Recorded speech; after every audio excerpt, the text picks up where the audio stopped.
Stand by to launch FanStream Sports. 3, 2, 1. Let's start. Hello, sports fans. Welcome to FanStream Sports. Nothing but pure sports. This is the JP Show. JP, it's so good to hear you back on the air. Stand by. Now, here's JP. All right, happy Friday, everybody, as we bring the week of death for sports talkers to a close here, All-Star Week. We've had a great week of shows, though. Some great topics that we've been able to chat about. Obviously, we do it each and every day, 2 hours, Tampa Bay-centric sports talk. We love doing it. Thank you guys so much for joining us each and every day. Please subscribe to our YouTube page, our JP Peterson Show official Twitter. Get some more followers over there. We need that as well. And please, we love you guys chiming in each and every time at FanStreamJP on Twitter, at the JP Peterson Show. And bring it, and I'm sure we'll have lots of comments this morning as we're going to get to some developing and breaking news regarding the Rays stadium situation. Dan Lucas from News Channel 8 is going to join us at 10:15 to talk a little bit about that. And Ariane Knighton finishing third in the 200 meters, a record-breaking 200 meters, local track star who will be, no doubt, heading to the Olympics. And we got some college football talk as well, some Bucs news to get to, the weighty issue of Leonard Fournette. Greg Auman wrote a nice piece this morning that just went up on The Athletic, so we'll get to that. And, of course, the Rays starting their second half. Will they acquire Juan Soto? We shall see. Nick Geddes from Outsider.com joining me here this morning. How are you, sir?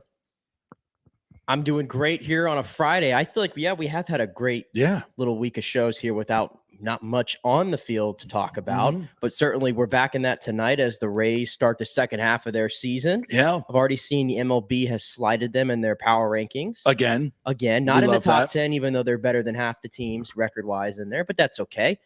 They'll go out and sweep this series and they'll get themselves back in there. But crazy. I know that you have some respect them telling you. Yeah, I know you have some pressing news that you wanted to open with, so I'll let you get to that. Yeah, let's get right to it. I spoke with Ken Hagan this morning. Hillsborough County Commission has been the point man for the negotiations for the Rays for a long time, and also spoke with some folks at the TSA this week to get a better feel of where the Tampa side sits right now. Our good friend Zach Blobner over at 620 tweeted out yesterday that he's hearing some news behind the scene of a final location for the Rays and funding sources. And I can tell you whatever information he's getting, and he's have some good information that seems to have some sources inside Major League Baseball or the Rays organization, that if there is a forthcoming announcement, it's not going to involve the Tampa side. I have no information on a forthcoming announcement or new funding or any of the stuff that Zach's talking about. Doesn't mean it's not true, just means I haven't heard it, and I know it's not coming from the Tampa side. But the breaking news is Tampa, for the first time in 6 weeks, will meet with the Rays next week. So that is on the table. They have said they're going to meet with the Rays before the end of the month, so obviously that's next week. So that will involve the TSA. Not sure if the mayor or Ken Hagan will be involved in that, but typically these are just conversations with the TSA, Eric Hart, Matt Silverman, Brian Auld. Stu has been in some of those meetings, but they are going to meet or scheduled to meet next week.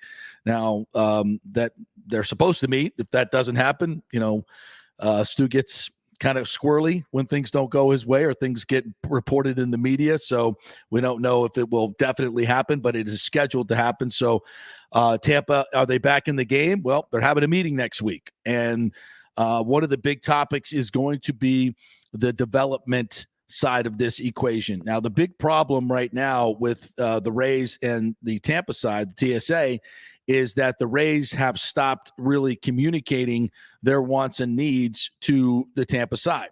In other words, they have just asked for a flat number, like how much money can you give us? And, as far as the TSA and the folks in Hillsborough go, that's not a negotiation. That's not the way to do it, because the biggest piece in this for the Tampa side is the development rights. And they're currently looking for a developer to step up and be part of this equation. Obviously, Daryl Shaw owns most of the available land, the gasworks area in the Ybor City area, and I'm told that they are looking that the K-Force site that has been zeroed in on is probably not going to be the likely site, but they have identified some other parcels in Ybor City, and that would be on the south side where the original 2018 drawings were and location were. I think that's the site that they're looking at, and some other sites that would work as well in the gasworks area, because Daryl Shaw, who owns that, is very much, obviously in favor of getting a stadium in there, because that's going to grow and make his development obviously much more valuable. If you look at the most recent stadium sites that have been built in Texas, in Atlanta, also, if you go back to what the Nationals have done, that it completely revitalized the Navy Yard. That was, a blighted area. I mean, making zero tax dollars. And now it's one of the hottest areas in D.C., bringing in hundreds of millions of tax dollars in property taxes, where before it was a cost on the city. And that's exactly what the folks on the Tampa side believe they need to make this thing happen. And here's the deal. Yes, St. Petersburg can definitely offer more money in terms of tourist tax, 600 million, et cetera. It looks like where the number is. It could go to more. But as we've said many times, that certainly doesn't jive with what Mayor Welch has said in terms of what he wants to do with the Trop site, which is his main concerns here are, as I believe he put it, equity, affordable housing, respecting the black neighborhoods that were mowed down to make way for the Trop and to bring those back in some way. I don't know how that really fits with giving a $600 million handout to a rich New Yorker that's going to take up at least half of the Tropicana Field site. It doesn't seem like those two intentions are congruent there. It just doesn't, that doesn't match up. So I'm not exactly sure how that's going to be palatable from a political side for Mayor Welch and his constituents that have certainly where he's going out and getting those constituents to weigh in on this process. And that's what he's doing for the next 6 months as he's opened up the RFP over there for the redevelopment. So and when you look at this landscape here, it looks to me, and I've predicted this, and I'll stick with it. It looks to me like if there's going to be some type of announcement next week, it's going to be about the St. Pete side. It may be something to the effect that Stu Sternberg is now looking very much at staying in this current location, the Tropicana Field, which is by all accounts a failed location on so many levels. Not that there's anything bad with downtown St. Pete. It's a wonderful place, and it frankly does not need a baseball stadium, and would certainly benefit more from redeveloping the entire site, which is worth at least $1 billion in terms of redevelopment. And as Ken Hagan has told me, the delay over the last 4 years has probably cost St. Pete $1 billion. Just in the construction costs and opportunities that they could have already been getting money from. So that's all on Stu Sternberg, folks. That's all on Stu Sternberg. He is the one that has been holding up development on both sides. And I was thinking about this morning. If Stu Sternberg would have gone ahead with the 2018, remember when we had the big press conference and we're going to keep the Rays here for generations to come. This is the stadium we want. It fits perfect in the Ybor historical area. Blah, blah, blah, blah, blah, blah, blah, blah, blah. And when it came to, at the price tag at that point was $892 million with the beautiful translucent roof, which I loved the whole design, loved everything about it. Everybody was high on it. The local business folks were well behind it. You probably read otherwise. That's complete fallacy. They put up at least pledged $160 million just for the first 10 years in terms of corporate support. And it would be double, triple, quadruple that now. With all the development that's going on. So if Sternberg would have gone through with that, we probably would have been playing an all-star game here last week, because you get a new stadium, you get an all-star game. This team would be playing in this new stadium to full crowds. The development would have been huge for the folks in Tampa, and the Trop site would probably already be redeveloped with a beautiful, affordable housing that was a lot cheaper than what it's going to be now to build. Maybe a convention center that's going to bring in millions and millions of people. That's going to be heads in beds and be much more profitable and better overall for St. Petersburg in terms of a financial situation. Instead of spending $1 billion on a baseball stadium that nobody's going to go to again because of the location, you spend it on a convention center, spend it on affordable housing, spend it on the retail and so many other things that St. Petersburg would love to have in that area. And that would have been a win-win for everybody. I mean, just think of all the money, the jobs that would have been created, the things that would already be built on both sides of the bay. Just think of where we would be had Stu Sternberg done what the other owners in Atlanta and Texas have done and paid for half the stadium at that particular time. Think about what we would have right now. And the only reason that didn't happen, we're talking billions of dollars here, is because of one guy, Stu Sternberg. And a guy that, and you could say, well, he didn't have the money to do it. Well, that's bull, because we know he allegedly has $500 million in this new account that he moved over from the Rays account that he solely owns. That's what's alleged in the lawsuit and backed up by many, many, many documents. So again, this all comes back to Stu Sternberg. Now, there were some reports that Manfred is meeting with Stu Sternberg this week. Let's hope, to God's sakes, that he's either telling him to get the deal done on the Tampa side, which, of course, Manfred said earlier this week is what Major League Baseball prefers and is always preferred, no-brainer. Or he's going to say, hey, Stu, we're going to start moving to remove you because we don't want to go through this lawsuit that's going to go to a jury trial and expose Major League Baseball's financial records and your financial records to public scrutiny. We want no part of that. Hopefully that's what this meeting is about. We'll see. But I do know, but as we're saying this morning, Tampa is going to meet again with the Rays. The Rays have not been forthcoming again with any new information as to what they want to build and where they want to build it. And I'm guessing that the Tampa folks will give them more sites that they're looking at that could possibly be used. Daryl Shaw is certainly part of this, who owns this land, working with the Rays to get it done.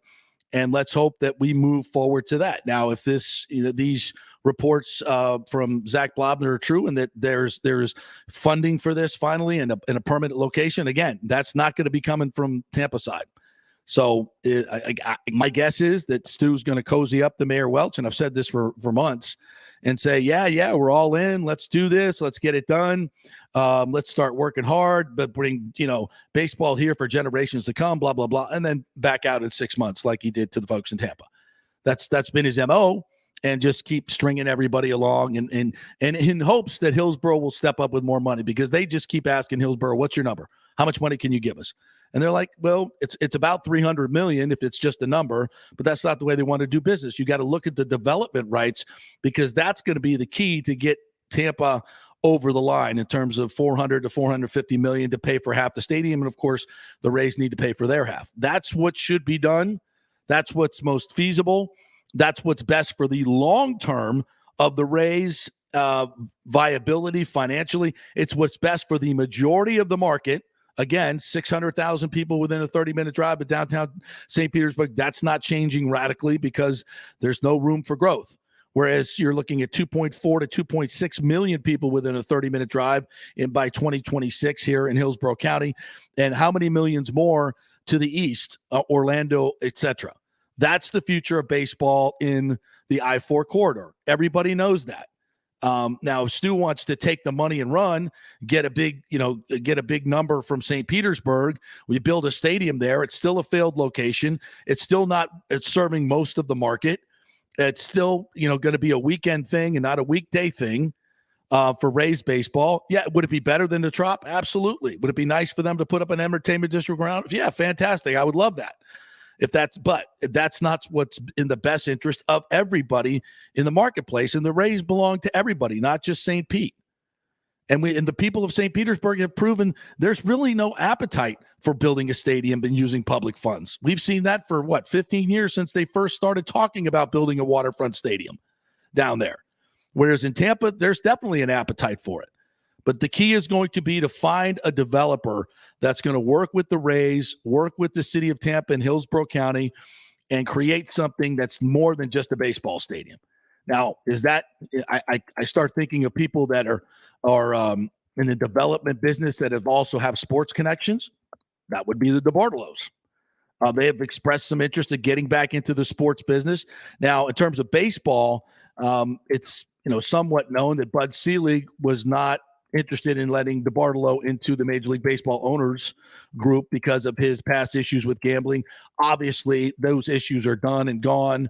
I think there was a move to have something stricken from their record, the DeBartolo's record in that regard. So it's wide open now for them, and I think Manfred would welcome that, obviously, to build a great development and entertainment district in Ybor City along with the stadium. So we'll see. Now, I don't know if the DeBartolos are interested at all. I have no information that at all. I'm just connecting the dots. They know development. They've been in the sports business, want to get back into it. They're local. Seems like a good fit. I've heard rumblings over the past few years that they might be interested, but Stu's not interested in selling. Now, if there was more of a forced sale by Major League Baseball, that seems to be a great way to go. All right, so your thoughts on that at FanStream JP, at the JP Peterson Show. We're going to take a quick break. When we come back, Dan Lucas is going to join us from News Channel 8. We're going to talk about the Rays, Bucks coming up, some track and field as well with the local star. So stay with us. Quick break.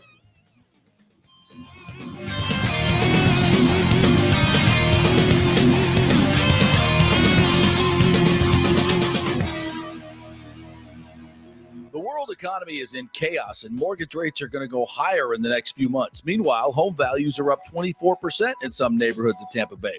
Do not miss this opportunity to refinance your home, get some much-needed cash to handle skyrocketing inflation, and fill up your car. Contact Scott Fitzgerald at American Mortgage Services. Even if you've recently refinanced, Scott can make the deal work because he charges no lender fees like the big boys do.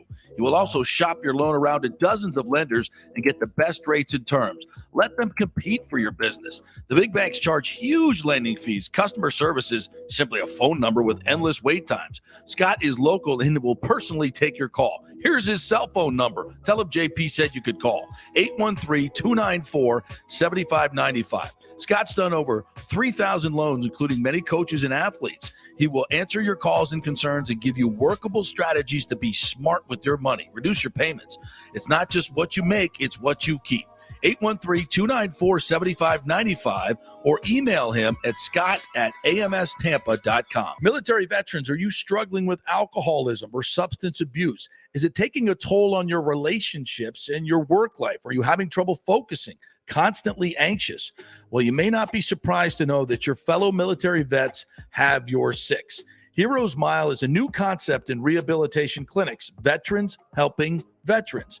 At Heroes Mile, we staff our rehab center with fellow veterans who can understand what you're going through. Our mission is to help you heal from issues that only your fellow veterans can truly understand. Located just outside of DeLand, we offer a full range of inpatient and outpatient programs dealing with substance abuse, post-traumatic stress, and military sexual trauma. We choose to serve veterans because we know how complex these issues are. You could choose to fight the battle alone or win the war together. We are the community care provider with the VA and also accept most major insurance. At Heroes Mile Rehabilitation Center, we have your six. Go to heroesmile.com or call 888-VET-NOW-2. That's heroesmile.com or call 888-VET-NOW-2. The health professionals at Bay Area Modern Medical Center want you to know it's time to commit to a new, healthy lifestyle. It's literally a matter of life and death. 42% of Americans are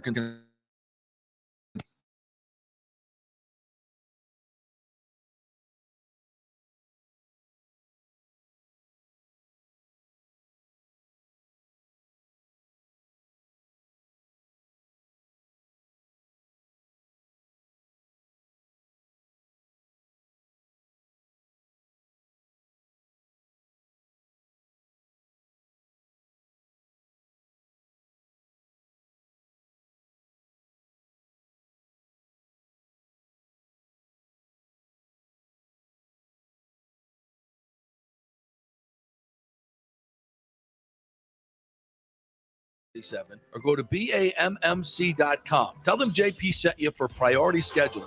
844-977-3477 or go to BAMMC.com. Coming back at you. Now, more with JP on FanStream Sports. It's only just begun. All right, welcome back to the JP Peterson Show, brought to you by the Gold and Diamond Source. They are the number one spot for getting that engagement ring. They got the best prices, the best selection, and you don't have to have a whole lot of money, just a little bit of credit. They'll do 5 years, no interest financing, so you can get a great big ring for 20, 30, 40, 50, 60 bucks a month. Go find out what you can get at the Gold and Diamond Source, and it's easy, no big pressure. They'll see what your budget is, check out your financing situation, and be able to show you some great rings, and then you buy it, and then comes the hard part. You got to ask her. They can't help you with that, but they can help you with the ring. So it's the Golden Diamond Source, 3800 Overton Road, always online at thegoldendiamondsource.com. All right, we're going to bring in our good friend Dan Lucas from News Channel 8. How are you, sir? Doing great, JP. You know, when you sit down with those Gold and Diamond Source people, you can go in there as a complete moron when it comes to the diamond thing. And in just 5 minutes of their little tutorial, you become an expert. You sound like you've been exactly through this process. Yeah. I mean, well, I don't know what clarity means. They show you, this is perfection. Yes. This is what you can afford. Oh, cut, clarity, okay, carat, and there's another C in there too. Cash. Yeah, color, clarity, cash. Yeah, I was gonna say I've already forgotten the whole spiel. All these months later now, I have no recollection. I don't even know if I still have the packet, to be honest. Really? No, I don't know. You don't even know what you bought? It's like, yeah, whatever. Yeah, that's the one. That's the one. That looks good. Shiny and new. Well, that's the whole deal. You could trust those people. Imagine going into some place where you can't trust them. Hey, here's a nice diamond for you. You sure that's not cubic zirconium? Yeah, who knows? I wouldn't know, right? That's all shiny to me. Right. Yeah. They all look good to me. Absolutely. But you could trust those folks. We know that. Which is more than I could say for the owner of our baseball team. I don't think anybody trusts that dude. Certainly the folks in Tampa and St. Petersburg should not, because his business dealings are, according to that lawsuit, quite unethical. But what I'll ask you is, are you hearing anything on the Tampa side or anything imminent? And what's your thoughts on the process at this point? Well, the only thing I know is obviously that, Rob Manfred last week reiterated what he's said many times already, that it's a priority. And obviously when he shut down the Montreal plan, that got things moving in a correct direction. Finally, we're not in some fantasy land anymore. Right. But now it's finding the piece of land, and they keep bouncing around the Ybor site. But I think that's where it's going to wind up, in my opinion. But I think that the trying to get the revitalization and all the funding that they're going to need is going to be the next sticking point. That's where we are. That's where we've been for years. But just agreeing on a spot and picking it has got to happen first. Yeah, and I think this meeting next week will hopefully go towards clarifying that on the Tampa Bay side. There've been some scuttlebutt about the fairgrounds. I've been told that's not an option. Certainly at this point, they're zeroing in still on Ybor City. That's where the Rays have always wanted to be. And I was just dreaming of what we'd have right now had Stu Sternberg gone through with all the promises that he made in 2018 at that press conference. You were there, Dan. We all got to look at this beautiful stadium, the translucent roof, and as he said, Tampa, this is going to ensure the Rays here for generations to come. And when he was faced with paying for half of it, he's like, "Yeah, I'm not interested." But we'd have a new stadium, probably would have had an all-star game this year. The Trop site would be redeveloped in some beautiful convention center and affordable housing, billions of dollars of infrastructure there and jobs and all that stuff. Same on the Tampa side. And here we sit 4 years later with our D in our hands still. I think that I just feel, having experienced other ballparks and what they've done to the neighborhoods, the surrounding neighborhood, the model's in place. They're not trying to break new ground here. I believe in what they do. In San Francisco, taking that waterfront on that side and turning it into a complete place to be. Same thing with the naval yards in Washington D.C. That's Ybor City. If you ever get a chance to go to those places and look, that's the result. And we're talking decades later, but that's where it's headed. And I think it's win-win for the community, in addition to having the answer to your ballpark. And so that to me, I'm one of those visionaries. Yeah. And I understand that, it's not, I'm not paying for it. So it's easy for me to have an opinion on who should, but I just feel like you said, we're 10 years behind. We could already have that on both sides. Yep. All those condos built right across from the Trop, when you go, if you go on the other side of the Trop there on Central Avenue first, I mean, that is really happening. Yeah. And the restaurants and bars and places to hang out and the nightlife. Imagine now the Trop site incorporating that, atmosphere, which is already a very cool atmosphere in downtown St. Pete. And so, like you said, I think everybody can win. Now I just got to get it to go. Right. And I get frustrated when I hear, well, we're going to talk. I know people get tired of that. They want to see shovels in the ground. Yeah, and it's like this. We have made it so hard here. Well, I should say Stu has made it so hard here. It's not that hard to do. They're building stadiums everywhere. I mean, in baseball with the Braves and the Rangers having done it. And I would argue neither one of those teams needed a new stadium.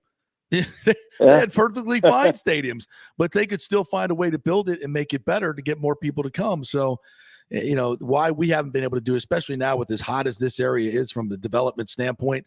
And that's really kind of the key. When I was talking to Ken Hagan this morning is, that's that development piece is key on the Tampa side. But look at all, real estate's going crazy in Tampa Bay. You build a couple of condo towers overlooking that stadium.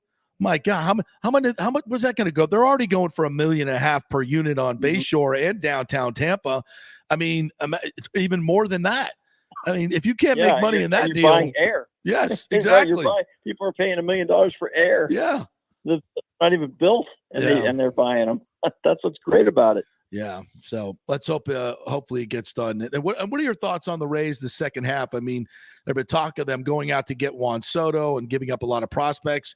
Again, I look at the money. They're going to have to pay him probably another $8 million this year. His arbitration number is probably going to be $20 to $22 million next year. And the year after that, probably even more. We're talking about, committing $50, $60 million in the next 3 years. I'm not saying the Rays won't do it. We've just never seen them do that. They've never gone out and spent and picked up a guy where they would have to pick up that much money. They're certainly not going to sign him as a free agent after that. I mean, we know that.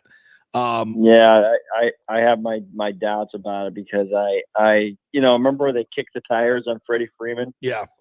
And we thought that, wow, could this actually happen? And that was just a pipe dream. Yep.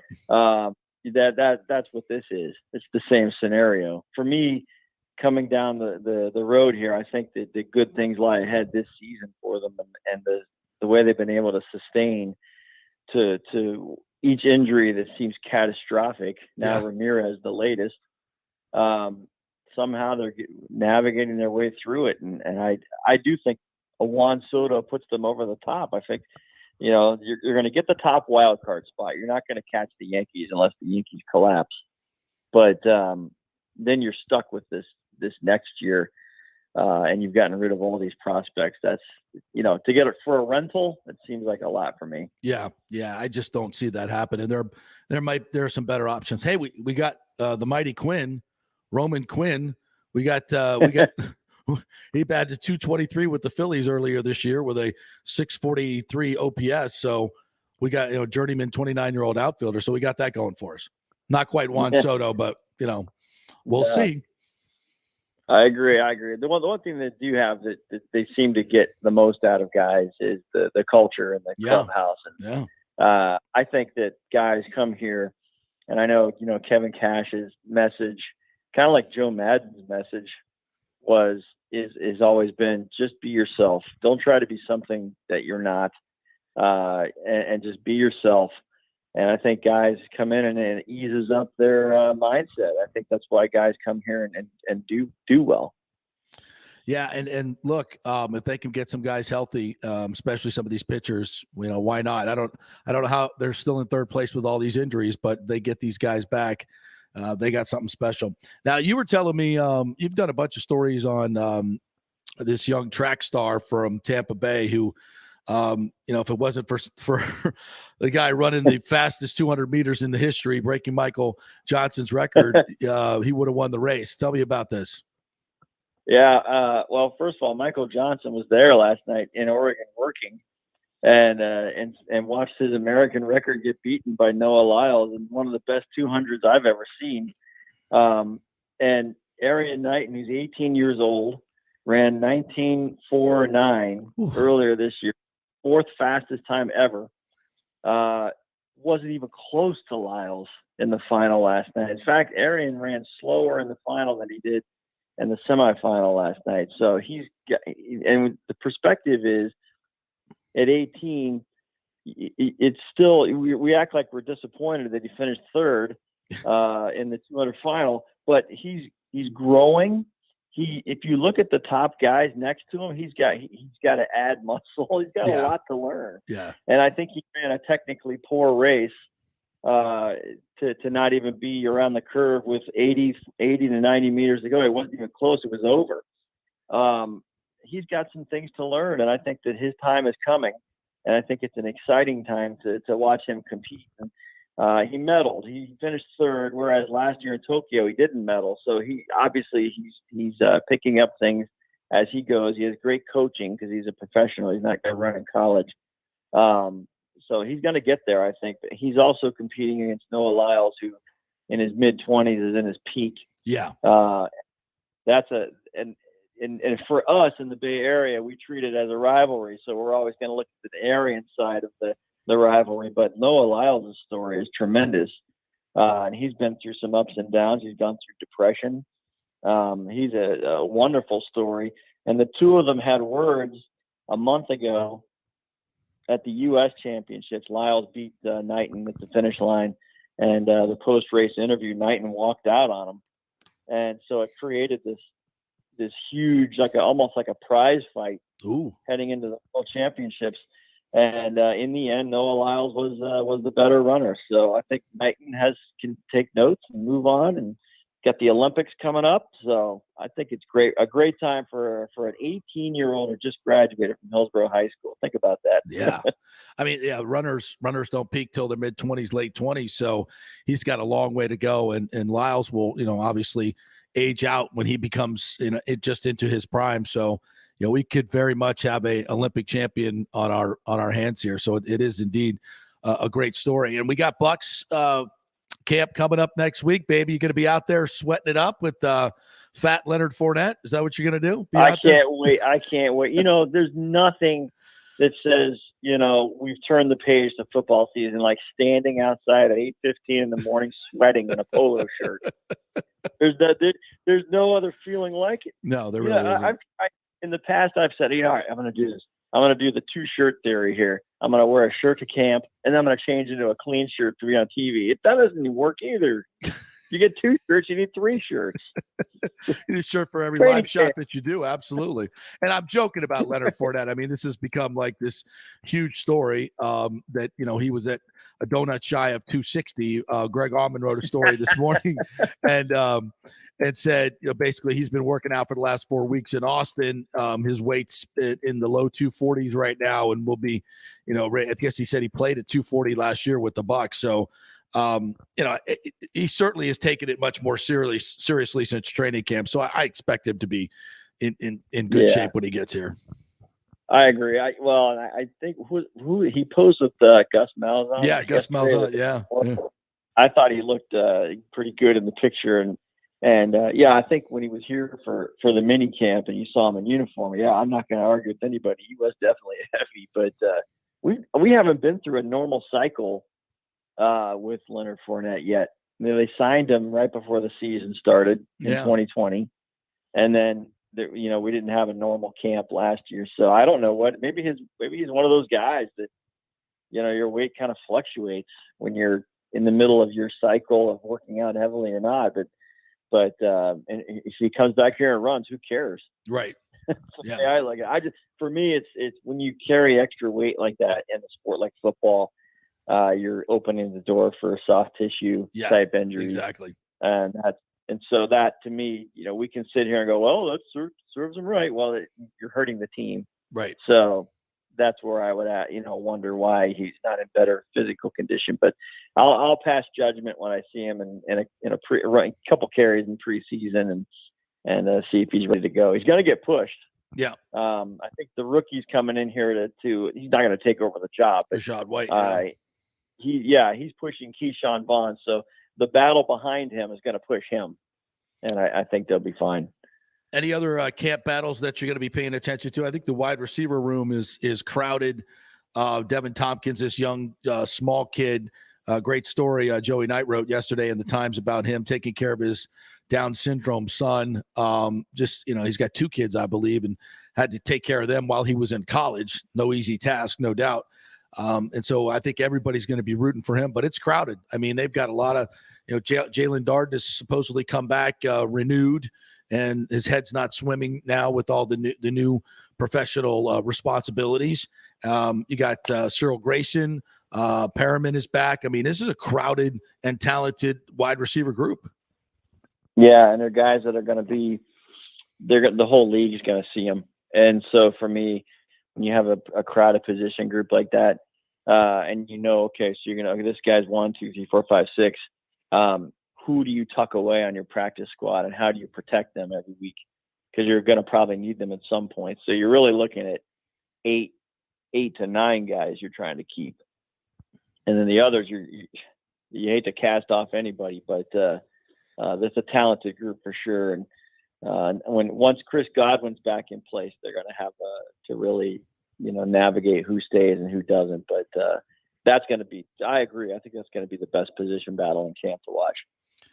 All right, partner, anything else going on in your world? What's coming up on News Channel 8? We're counting down, man. We're counting down to when the fun begins. Yeah. And it's you go through the cycle. Everybody was bummed out after the Stanley Cup. You calm down. It was neat following Arian Knighton for a week here.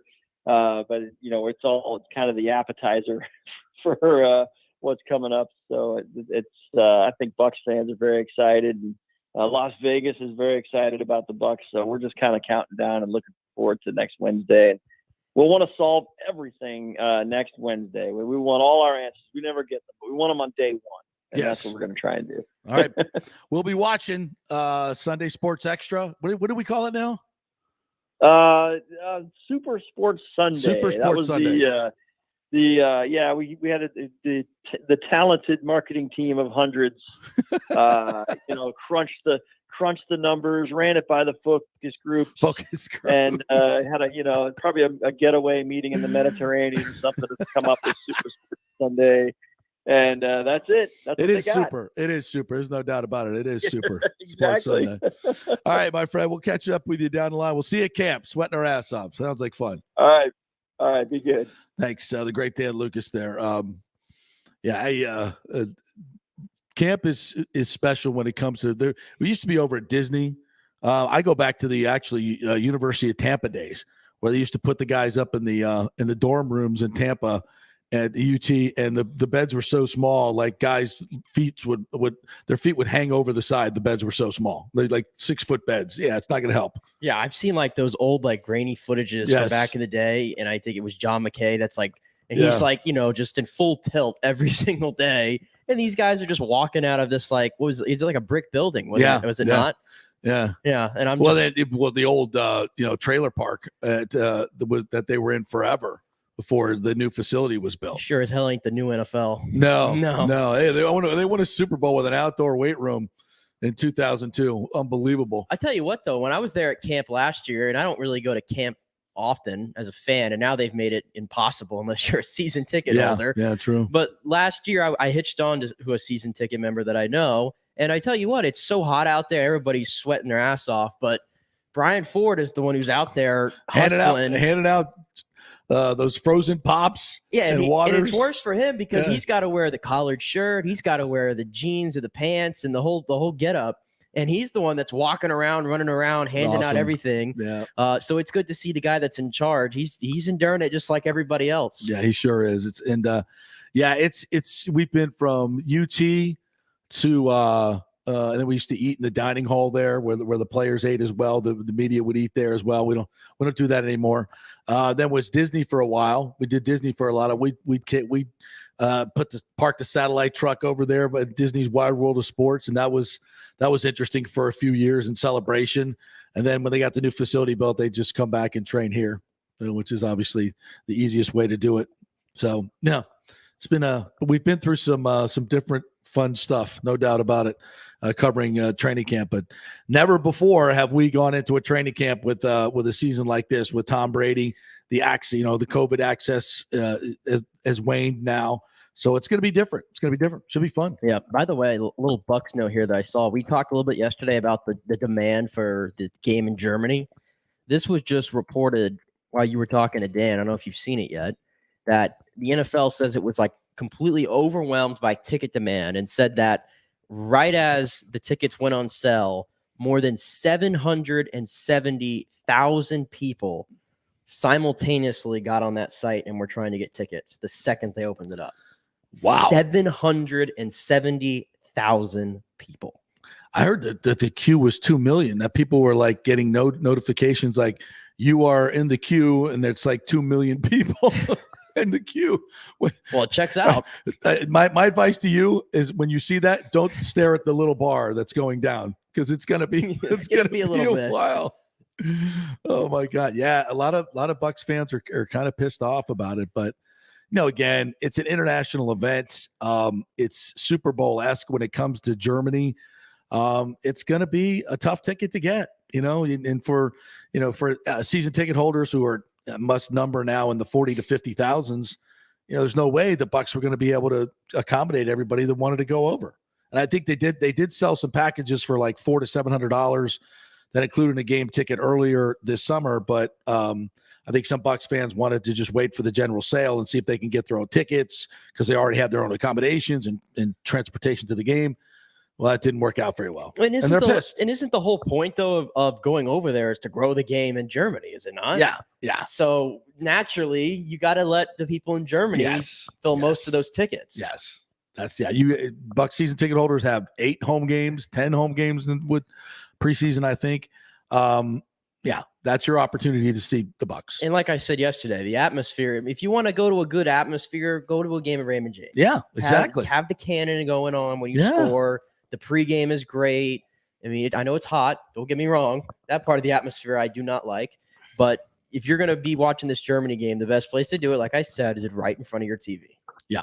So, save the money. Go take a European vacation for something else. And besides, if you want to go to Europe to see a sporting event, go to a Bundesliga event. Go to a Premier League event. Go to a rugby match. On my bucket list. Yeah, go see something that's not NFL football and that people are really crazy about. I think that would be a much more enlightening experience for you than seeing just another Bucks game at some 6,000 miles away or whatever the hell it is. All right, we'll take a quick break. When we come back, speaking of real estate in Ybor City, we've got a real estate expert coming up to give you a little feel for what's going on in the market. Our man Fitz, the mortgage guy, is going to join us, talk about the rates, the market. They've got an incredible new program. If you're in the market for a new loan, this could help you out tremendously. And we'll find out about Ybor City real estate. So stay with us.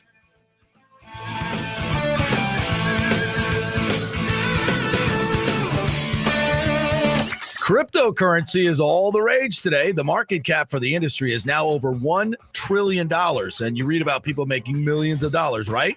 You want to get in, but have no idea what to do? Or maybe you dabbled a bit and you want to unlock the real money-making opportunities and don't know how to do it.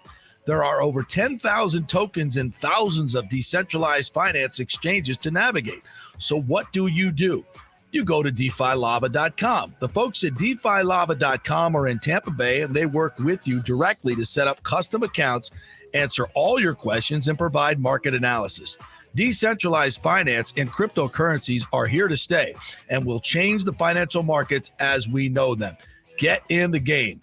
Get with the experts at DeFiLava.com and tell them JP sent you, and get their free 2022 crypto market forecast today at DeFiLava.com. Don't get left behind, folks. Make some money at DeFiLava.com. The health professionals at Bay Area Modern Medical Center want you to know it's time to commit to a new healthy lifestyle. It's literally a matter of life and death. 42% of Americans are considered obese, and being obese made you 3 times more likely to be hospitalized by COVID. So getting in shape is not just about looking better, it's about living much longer. At Bay Area Modern Medical Center, they take a very different approach to primary care. It's personalized preventative medicine. Christopher Lugo and his experienced staff are proactive in looking at your issues before they become a problem, encouraging a healthy lifestyle with proper diet, supplements, and exercise to optimize your active lifestyle, building up your immune system, not destroying it with poor nutrition and bad habits. So call for an appointment, maybe change your primary care, and get on a journey back to full health and a happy life. Call 844-977-3477 or go to BAMMC.com. Tell them JP sent you for priority scheduling. 844-977-3477 or go to BAMMC.com. Italiano Insurance has been serving and working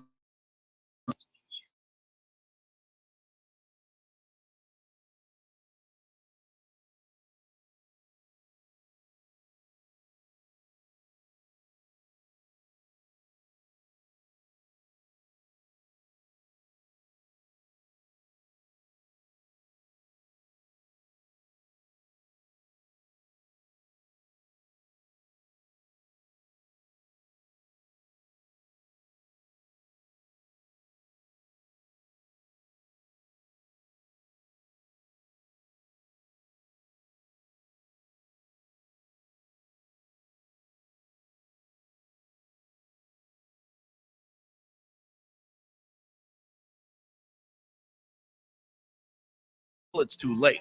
Is it becoming an eyesore? Have you contacted the builder and just can't get any relief? That's very common here in Florida. So call the law offices of Christopher Palermo. They can help you. Call 813-221-5636. That's 813-221-5636. He's recovered millions for his clients. The law offices of Christopher Palermo at PalermoPA.com. Let's go. Right now, back to the show with JP on FanStream Sports. Sorry, I was just checking out the video of the Disney brawl at Mickey's, the Mickey, I don't know what the hell that ride was. It wasn't that good a ride to get a brawl. A all-out brawl. People went to the hospital because some lady went to get her cell phone and left the line, and when he came back, there was a problem. You can't get back in line with your family. What is wrong with people? What is wrong with people? But anyway, we're going to talk some real estate with our good friend Scott Fitzgerald. Fitz, the mortgage guy who joins us now. What's up, partner? How are you? Hey, I saw that video too, but I won't talk about it. Unbelievable. Incredible. Let's talk real estate. Happiest Friday, place on earth. Yeah, let's weekend. talk real estate. And, I opened the show talking about Ybor real estate and how really the key to this whole Rays Stadium is finding a developer that's going to kind of get the funding across the finish line. And I'll just ask you from a real estate standpoint, if I plop down a Rays baseball stadium where we're going to have, 100, probably, 81 baseball games and maybe another, 75 events there. I would think a developer would love to put up a condo building, high rise around a baseball stadium. I mean, what would those units go for right now? I mean, there's condos now that are going for what, $2, $3, $4, $5, $6 million in downtown Tampa. It's unbelievable, but Seminole Heights has been a popular area probably for the last 5 or 6 years. It's just been, accelerated the property values. In fact, just recently, our good friends Eric and Natalie Weatherington, realtors, actually bought an investment property in Seminole Heights, and they're going to use that as like an Airbnb. They bought it as an investment property, and they're just going to Airbnb it, right, and run it like that. So that's a real popular area, obviously. And then Tampa Heights, areas that, 10, 15, 20 years ago, you wouldn't even driven your car through there. Yeah. And it's just high-end real estate right now. They're knocking down old houses, redoing them, and building, a condo projects and everything coming in. How about Ybor City? Yeah, Ybor's been hot. Seminole Heights, same thing. Ybor, obviously you've got the with the baseball stadium coming down, a lot of people are buying all kinds of property in there, but everything's increased. So it's really hard to find inventory. It's really been low inventory in there just with everybody, trying to buy in there. What's going on in the market right now? I know rates went up, and then you told me yesterday, a couple of days ago, that rates might be coming down a little bit. The market's just fluctuating so much. Where's it at right now? I would say the last 3 weeks I have been extremely busy. Probably about a month and a half, 2 months ago, we really slowed down. Everybody slowed down for a while. But it's been crazy, and it's a lot of people that I've talked to a year and a half ago that kind of gave up, that really got frustrated with the whole, there was, 30 people on one property, and, right. It had escalation clauses, $50,000, $100,000 over asking price, just crazy stuff. So majority of people and majority of first-time home buyers were just, weren't able to get in on the action on it. So they kind of waited it out. But what's really happened now is obviously with interest rates going up, inflation, the stock market's down. So a lot of people on paper are looking at their 401ks, they're down 30%. It slowed down the market. So really a lot of these buyers are back in the market, and the home prices have calmed down a little bit. So I'm not seeing all that crazy, 20 offers on homes, escalation clauses, waiving appraisal contingencies, and all these other type of things. So we're getting, it's starting to shift a little bit to the buyer. I'm not saying, the market's strong here, and people are coming from all over the country. They want to live in the Tampa Bay area and they want to live in Florida. So, our real estate's going to be good. It's going to hold strong. We're going to see appreciation, but just at a much smaller appreciation percentage. Not going up 35% like it did last year. No. So, and really it's the affordability right now, because, a lot of people, I've talked a lot of first-time home buyers and stuff in their apartments, their rents are getting raised $500 a month, and it's really cheaper for them to actually buy a home, than keep renting. So, these things are all, really important to, a lot of first-time home buyers and people that are moving in trying to buy a home. Scotty Fitz, the mortgage guy, joining us here from American Mortgage Services. And you have a new program out that if you're looking at buying a new house, you got to listen to this, because you can get actually rates lower than the going rate. Tell us about it. Yeah, there's a program, and some of the banks are partnering up with mortgage broker companies like mine throughout the state of Florida and Louisiana, and they're trying to get some underserved areas financing on their books. So it's a great program, 100% financing, no mortgage insurance. It allows credit scores down to 640. So a lot of, people, generally that don't have that 760 to 800 credit score, it allows them to qualify, in the loan limits are up to 647, 200, which are conventional loan limits. So it's an incredible program. The only tough thing about it is it's not your South Tampa, it's not your, some of your major areas. But, Seminole Heights, Tampa Heights, there's areas in some Brandon, a little bit outside Apollo Beach, Riverview, a lot of areas like that are kind of on the outskirts. And what I would suggest, if anyone's out there, if you're kind of looking in different areas and stuff, email me property addresses, because it's not based on zip code. We have to put it into a system to see if it's eligible for that program. So, if you're out there looking, or your realtor or whatever, feel free to just email me some properties in an area you're looking at homes, and I'd be glad to go ahead and check and see if it does fit that program. Also, there's another program out there, USDA. We don't really talk about it much, but it's for rural areas. And right now, with the high prices in some of the big South Tampa areas, people are moving out to try to find more reasonable housing. Areas like Plant City and things like that. The USDA program allows for 100% financing, so that's another good program. Interesting. For people to look at. So yeah, there's a lot of different things, but be glad to help if anybody has any questions whatsoever. With what's available out there, be glad to help them. And I think even with refinances, I know people are like, wow, well, the rates have gone up, so it's not worth refi. But, still, if you get 5% money and you got, credit card bills that are 27%, even I can do the math on that and say, it's still worth getting a refi, right? Absolutely. What's going on with the Feds raising the short-term interest rates, it's kind of not correlated directly with long-term rates, like 30-year fixed mortgage rates. So the Feds are raising what's called the prime rate, and that's your car loans, equity lines, those type of things, credit cards. So the credit cards that were at 21% are now probably going up to 30%. So So a lot of the debt consolidation is a no-brainer. Also, too, I've been busy in a lot of divorce situations where one party wants to stay in the home instead of selling the house. They want to stay in the residence.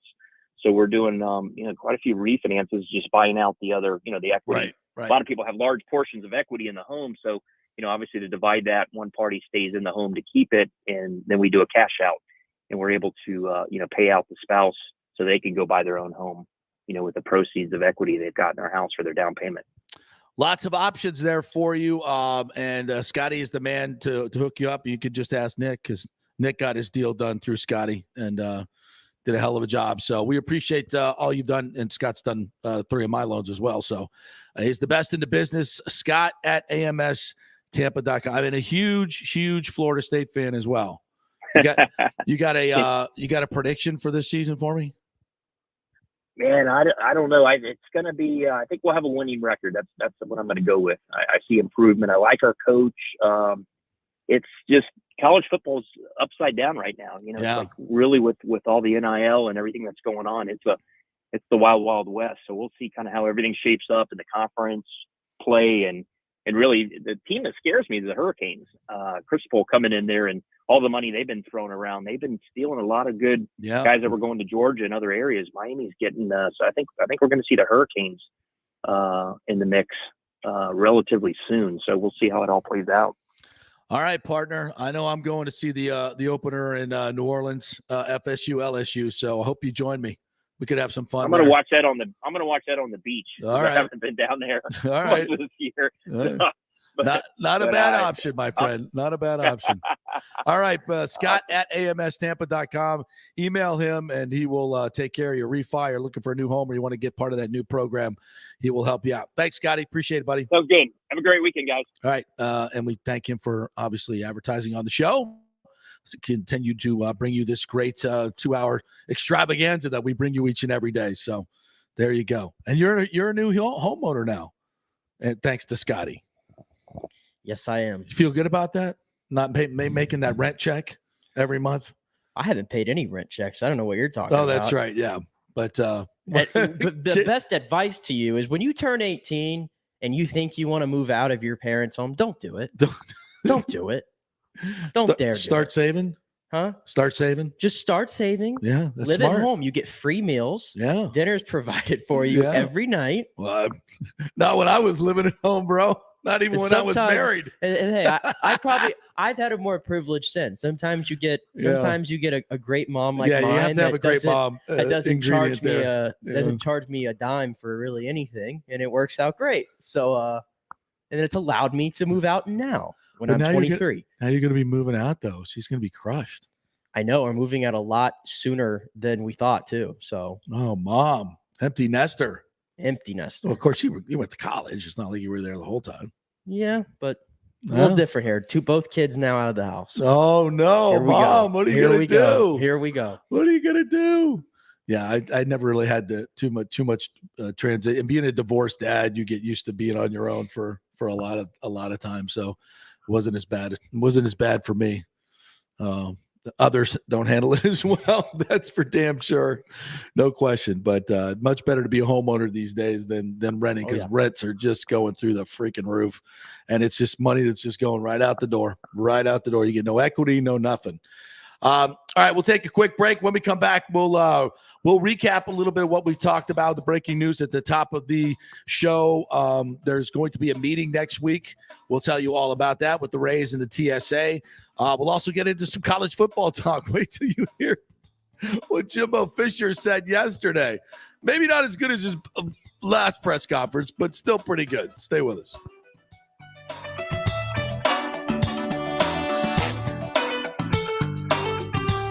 The world economy is in chaos, and mortgage rates are going to go higher in the next few months. Meanwhile, home values are up 24% in some neighborhoods of Tampa Bay. Do not miss this opportunity to refinance your home, get some much-needed cash to handle skyrocketing inflation, and fill up your car. Contact Scott Fitzgerald at American Mortgage Services. Even if you've recently refinanced, Scott can make the deal work because he charges no lender fees like the big boys do.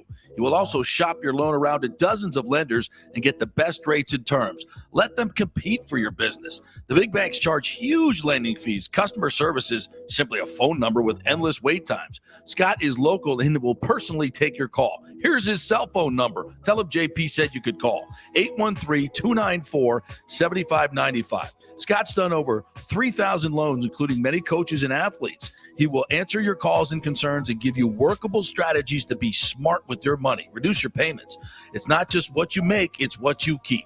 813-294-7595 or email him at scott@amstampa.com. Military veterans, are you struggling with alcoholism or substance abuse? Is it taking a toll on your relationships and your work life? Are you having trouble focusing, constantly anxious? Well, you may not be surprised to know that your fellow military vets have your six. Heroes Mile is a new concept in rehabilitation clinics, veterans helping veterans. At Heroes Mile, we staff our rehab center with fellow veterans who can understand what you're going through. Our mission is to help you heal from issues that only your fellow veterans can truly understand. Located just outside of DeLand, we offer a full range of inpatient and outpatient programs dealing with substance abuse, post-traumatic stress, and military sexual trauma. We choose to serve veterans because we know how complex these issues are. You could choose to fight the battle alone or win the war together. We are the community care provider with the VA and also accept most major insurance. At Heroes Mile Rehabilitation Center, we have your six. Go to heroesmile.com or call 888-VET-NOW-2. That's heroesmile.com or call 888-VET-NOW-2. Have you purchased a home in the last 10 years and the stucco is starting to come loose from the upstairs portion? Well, that can cause some serious damage that you can't see until it's too late. Is it becoming an eyesore? Have you contacted the builder and just can't get any relief? That's very common here in Florida. So call the law offices of Christopher Palermo. They can help you. Call 813-221-5636. That's 813-221-5636. He's recovered millions for his clients. The law offices of Christopher Palermo at palermopa.com. The health professionals at Bay Area Modern Medical Center want you to know it's time to commit to a new healthy lifestyle. It's literally a matter of life and death. 42% of Americans are considered obese, and being obese made you 3 times more likely to be hospitalized by COVID. So getting in shape is not just about looking better, it's about living much longer. At Bay Area Modern Medical Center, they take a very different approach to primary care. It's personalized, preventative medicine. Christopher Lugo and his experienced staff are proactive in looking at your issues before they become a problem, encouraging a healthy lifestyle with proper diet, supplements, and exercise to optimize your active lifestyle, building up your immune system, not destroying it with poor nutrition and bad habits. So call for an appointment, maybe change your primary care and get on a journey back to full health and a happy life. Call 844-977-3477 or go to BAMMC.com. Tell them JP sent you for priority scheduling. 844-977-3477 or go to BAMMC.com. Ladies and gentlemen, let's rock. This is FanStream Sports with JP. All right, welcome back to the JP Peterson Show. Brought to you by the great folks at the Gold and Diamond Source and Bay Area Modern Medical Center. A lot of COVID diagnosis is going around right now.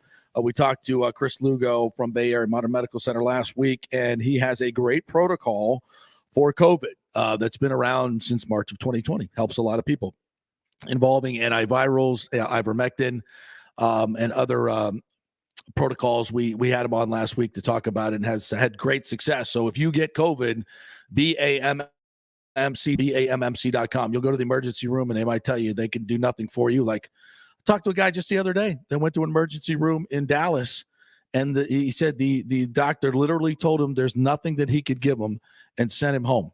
No monoclonal antibodies, no ivermectin, no nothing. It's unbelievable. There is a cure for COVID, folks, and there has been for quite a long time. BAMMC.com. They will take care of you. There's no reason to be sick. There's no reason anybody should be dying.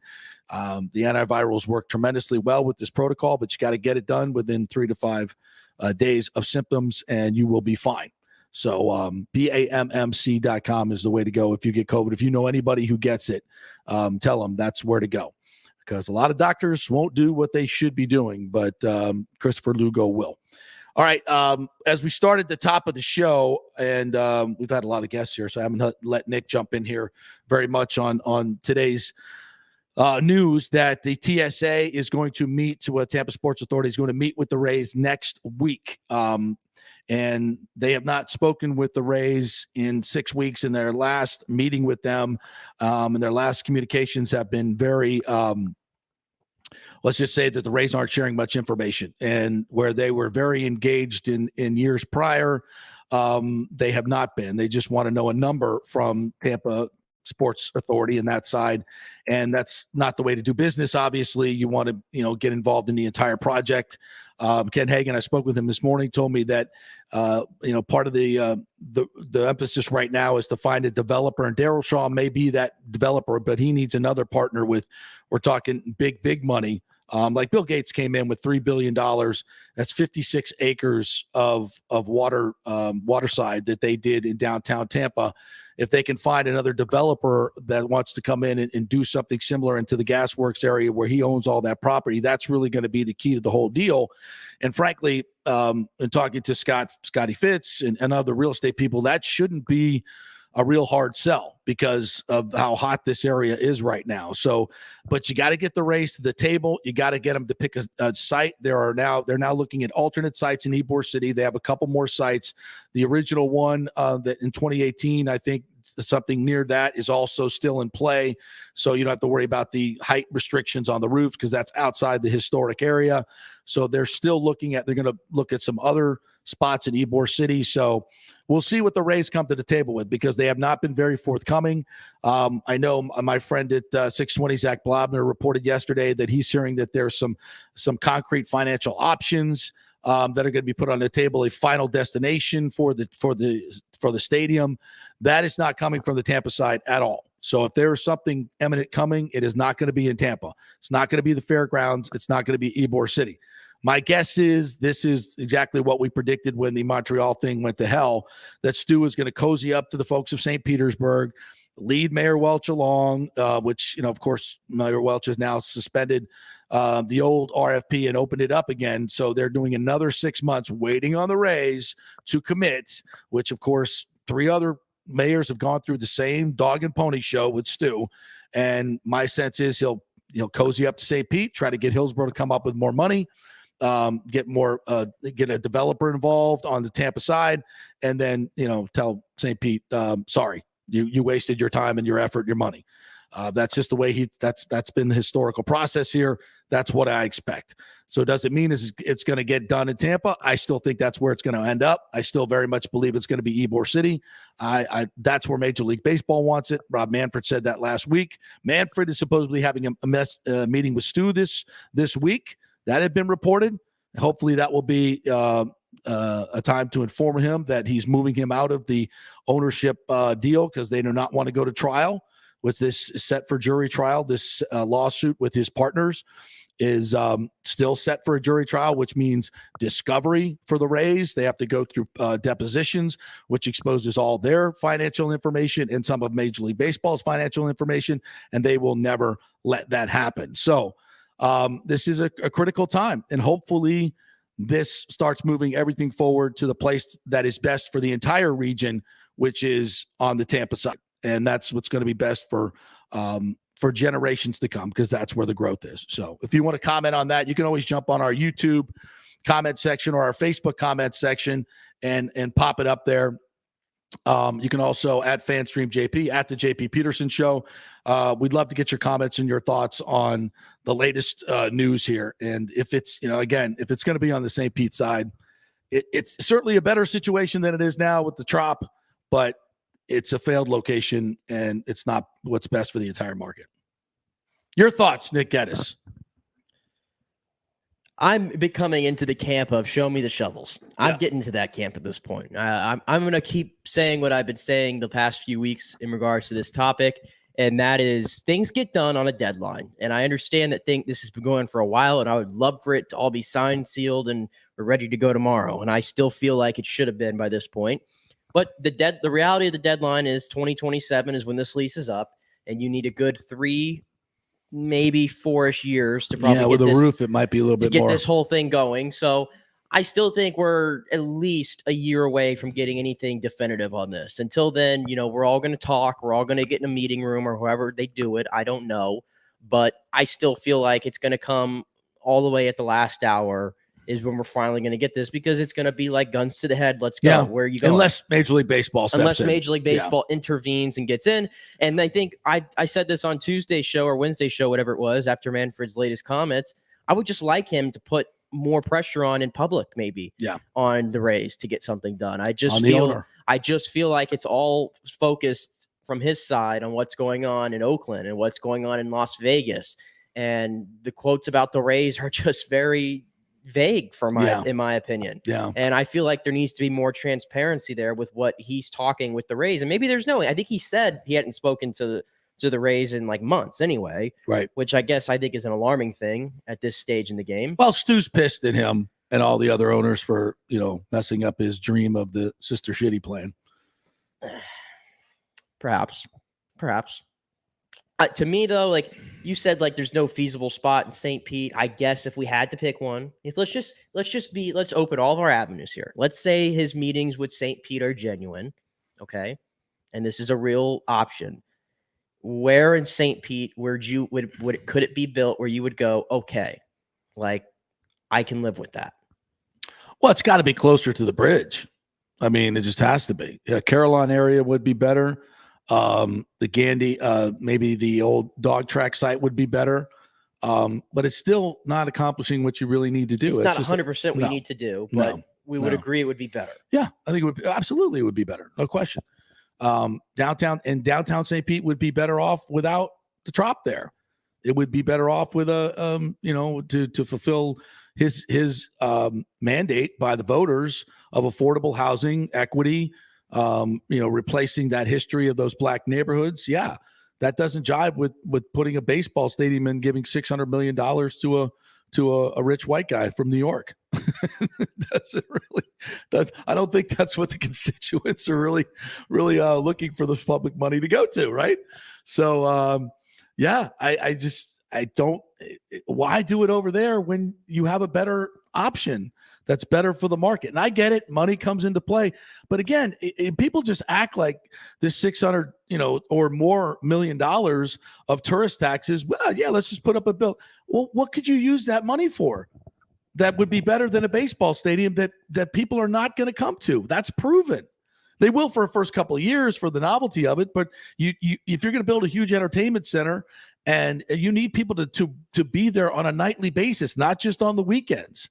And that's where proximity comes into play.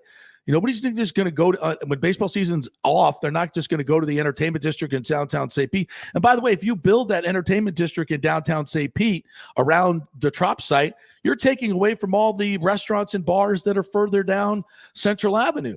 And so do you think those restaurants and bars are going to be happy to welcome more competition and brand new restaurants and sports bars to downtown St. Pete? Does that help the constituents? Hell no. Put in a convention center that's going to bring in millions of people from outside, not just, from Pasco County or Pinellas County. That's what helps the people of St. Pete. Am I wrong? From a political standpoint? But if you were the mayor, would you do that? No? Yes? No? Anything? Okay. Let's talk about Juan Soto, because that's also a big topic of conversation for Rays fans. And my contention is the Rays have never spent money on big money on a position player. I think the most Wilson Ramos, the catcher. They went out and got him and paid him, I think it was $10 million a year. But you're talking about Juan Soto, who's you're going to have to pay another $8 million this year. He's up arbitration the next 2 years. So you've got, you're looking at $20 million next year, maybe 25 the year after that. You're thinking you're going to have to give away a ton of prospects, and Stu's going to have to sign off on paying this guy $50 to $60 million over the next 2.5 seasons. I don't see that happening, because you got to remember, these prospects are what makes Stu money. He can stay competitive by trading big money guys for prospects. That's why he's been able to stay competitive and make hundreds of millions of dollars, make $1 billion on his team. So I see from a financial standpoint, it's not what the Rays have done. I don't see them doing it here. Your thoughts? Well, the Rays, I think, have shown a willingness to at least stick their neck out there recently, especially in the offseason. I know you don't buy much of it, but the reports from very credible people was that they did put an offer forward for Freddie Freeman. Whether or not he was ever really going to play here, likelihood probably not. I understand that. But for me, I think it's a good sign to know that they put that offer out there and they were willing reportedly to go up to $25 million per for Freddie Freeman. I think that shows something good. I mean, Peter Bendix, who is also running the show like Eric Neander is now, I mean, he said, they feel like they've gotten the farm system to a point where they feel very confident they can put everybody on the table and go get just about any player in the league. And if Peter Bendix sticks to his word, and that's true, I mean, Juan Soto, this is as big a fish you're ever going to see on the free agent market. And I think, wishful thinking, I would love for the Rays to get him, but it almost feels like he might even be too big of a fish, I guess, because there's going to be a lot of suitors and a lot of buyers. And I don't know at what point do the Rays kind of back out? And I think the other thing into this is the Nationals really want another team to take on Patrick Corbin's contract. Right. Patrick Corbin's a little cooked right now. Okay. He signed a 6-year, $140 million deal with the Nationals not too long ago. And that contract has gone south for the Nationals. He has been statistically one of the worst pitchers in baseball over the past 2-3 seasons. The Rays are not taking on that contract. No way. And nor should they, by the way. Exactly. Nor should they take on that contract. So I'm also throwing into the mix here. Should the Rays make this move? To me, and I'll stay consistent with it, if the Rays are serious about winning a World Series and maximizing your championship window, and I'm looking around the American League right now, and to me, there's obviously a clear two, Astros, Yankees right now. I'm putting the Astros ahead because the Yankees can't beat them. Right. Astros, Yankees.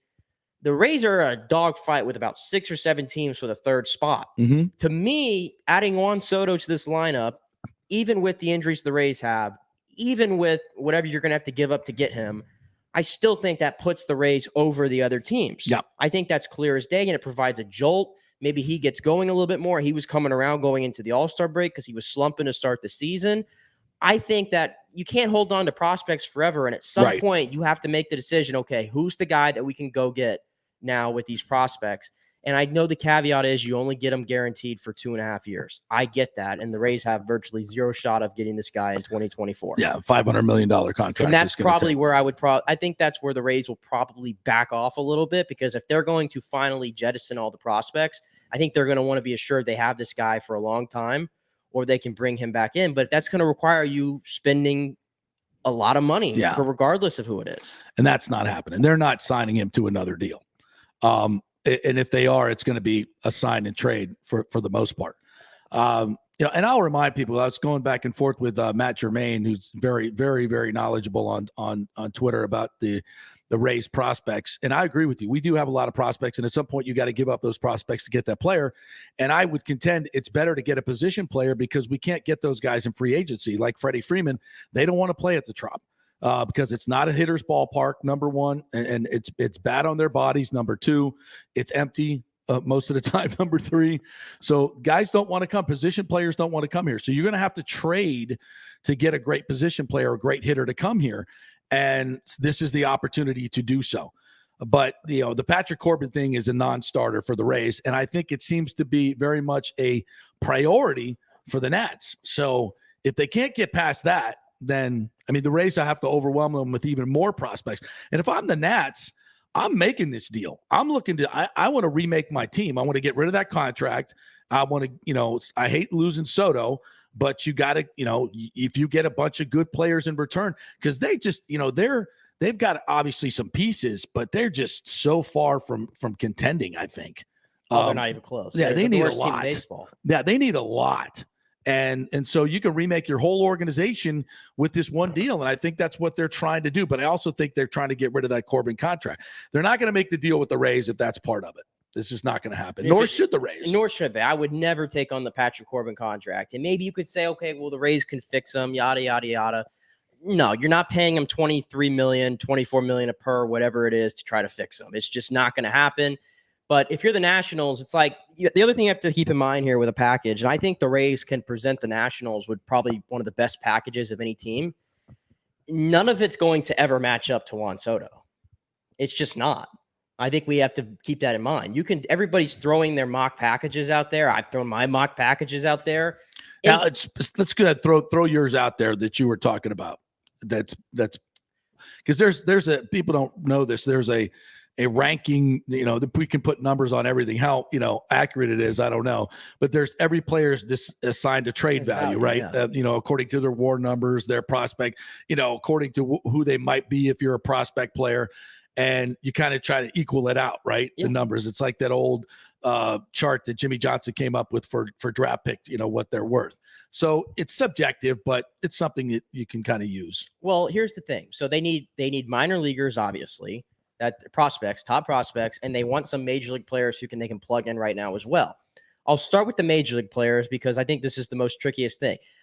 Randy Arozarena, I think, is clearly the candidate to get moved. If they have to, and I wouldn't even think twice about it, honestly. I would not. I just would not. Randy Arozarena would be your first major league player that you'd move on from. I'll come back to that in a second. Prospects, Shane Baz would have probably been the most desirable player. We don't know what his injury is going to, if he needs Tommy John or what. Yeah. The thing about the Nationals is they're the worst team in baseball. They're just looking to acquire as much capital as they can in prospects. And Tommy John's really not a deal breaker. I don't think as much as it used to be. Guys come back.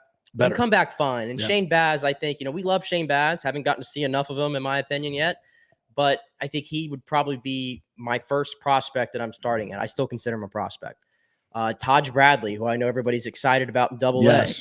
Would it suck to give him up because he seems like a fast riser through the system? Yeah. It would. But again, you have to keep in mind that the Rays, in my opinion, should be trying to win a World Series, and that guy's not going to help you win right now. I need the guy that can help me win. So I'm also putting Taj Bradley in there. I'm probably going to my plethora of shortstops that I have: Xavier Edwards, Greg Jones, Carson Edwards, 3 guys right there who were highly drafted. 2 of them Rays first round selections. And then Edwards, who came away in the Blake Snell trade, who's in AAA, who probably could be in a major league roster right now, but obviously the Rays don't have room for him. Right. I'm plugging either 1 or 2 of those guys in that deal right there. So how many players am I up to? About 5 right now? Yeah, 4 or 5, yeah. And I'm probably adding 1 more high-end MLB player into that package, not named Wander Franco and not named Shane McClanahan. You can take anybody else. And to me, that's my package I'm sending in. Yeah. And I know it sounds like a lot. Josh Lowe? Oh, yes. And I've seen a lot of Rays fans saying, well, if they ask for Josh Lowe, we can't do that. Are you out of your freaking mind? Are you out of your freaking mind? You don't need Josh Lowe if you have Juan Soto. If I get Juan Soto, I don't need Josh Lowe. Yes. I don't care what Josh Lowe could become. People need to start. And I think that's kind of the way the fans have been conditioned is. Exactly. We have all these prospects and we have all these high hopes. Listen, I fall into this trap all the time. 3 years ago, I looked at the Rays farm system and I was like, oh my gosh, one day we're going to have Glasnow and Snell and Brendan McKay, and they're all going to be in the same rotation one day, and it's going to be great. It doesn't happen. It never happens. Yep. Injuries happen. Guys get moved all the time. It never happens. Whatever dream lineup that you're mocking for 2024 or 2025, I got news for you. It's not happening. So I'm past that. I think some Rays fans need to get out of that way you've been conditioned. This is how you go for it. The Yankees are doing it right now. The Yankees want Juan Soto, and they're going to give up their top 6 prospects because they don't really give a damn about it. And I understand they're a different scenario because they can re-sign that guy with ease. Right. I got it. But if you're the Rays and you want to maximize your championship window, like I said, and at least get in the mix, you're going to have to put at least 5 to 6 guys on a trade table and be comfortable with it. And I don't have a problem with that right now, with that package that you lined up, because I do think this has always been their issue, offense in the postseason. They just have to be able to score more runs. And right now, this offense you need protection for Wander Franco. You don't have it. Yeah. You need some more consistent hitting. You need a thumper in the middle of that lineup, and Soto gives you that. Yeah, and the Rays, if you pay attention to the way the Rays have been drafting too lately, they've started a philosophy here they've been doing for the past few years. The first round, what do they always do now? They've been taking a position player, usually out of high school, that they can develop and hope that he becomes a position player because, like you said, it's a lot easier to, I guess, draft one, trade for one than it is to sign one, right? Right. They've been doing that, and then they flood the next, whatever amount of rounds with a bunch of college pitchers that can develop quickly, come through the ranks. So that's what I'm saying. If you're going to and it's kind of to your point, if you're going to flesh out the prospects and flesh out money, You do it for the position player because God knows this organization can find any pitcher walking the face of the earth. They just can't find position players that want to come here in free agency. And the ones that are consistently big hitters, it's the ones that are the big cost hitters. the most. They've done great job finding the bargains. Joey Wendell, Harold Ramirez, Yanni Diaz was via trade. They brought in CJ Crone, who was pretty good for 1 year, and they were and whatnot. They've been able to find the guys, but the guys who truly transform your lineup. Right. And when you get to October, you need to step up. That's where they've kind of haven't been able to find that guy yet. Yeah, and he's available. I just don't think it's going to be a good fit for the trade with the Nats. And even though, as Matt Germain pointed out, I think the Rays have only like $23 million committed to next season, which is just unbelievable. They have more than enough room to afford Soto, even if you're staying under an $80 million cap, which is what I don't think the Rays have ever gone over 80 million. I think they started this year with 83, but their active payroll is well below that. So, if they're ever going to spend money for the next 2.5 years, they've got so many guys on good players under team control right now. This is the time to do it because they could add Juan Soto and still not crack the 80 million mark. And I wonder what the Nationals will feel about Tyler Glasnow. He's an interesting case. That's something that would be right up their alley because they have the money to re-sign him. And he's already spent majority of his time rehabbing with us. Right. So, and he's already throwing. By the time 2023 opening day comes, there's your frontline starter. The difference is he ain't 23, he's not 24, he's not 25. He's pushing closer to 30 now at this point in his career already, which is crazy.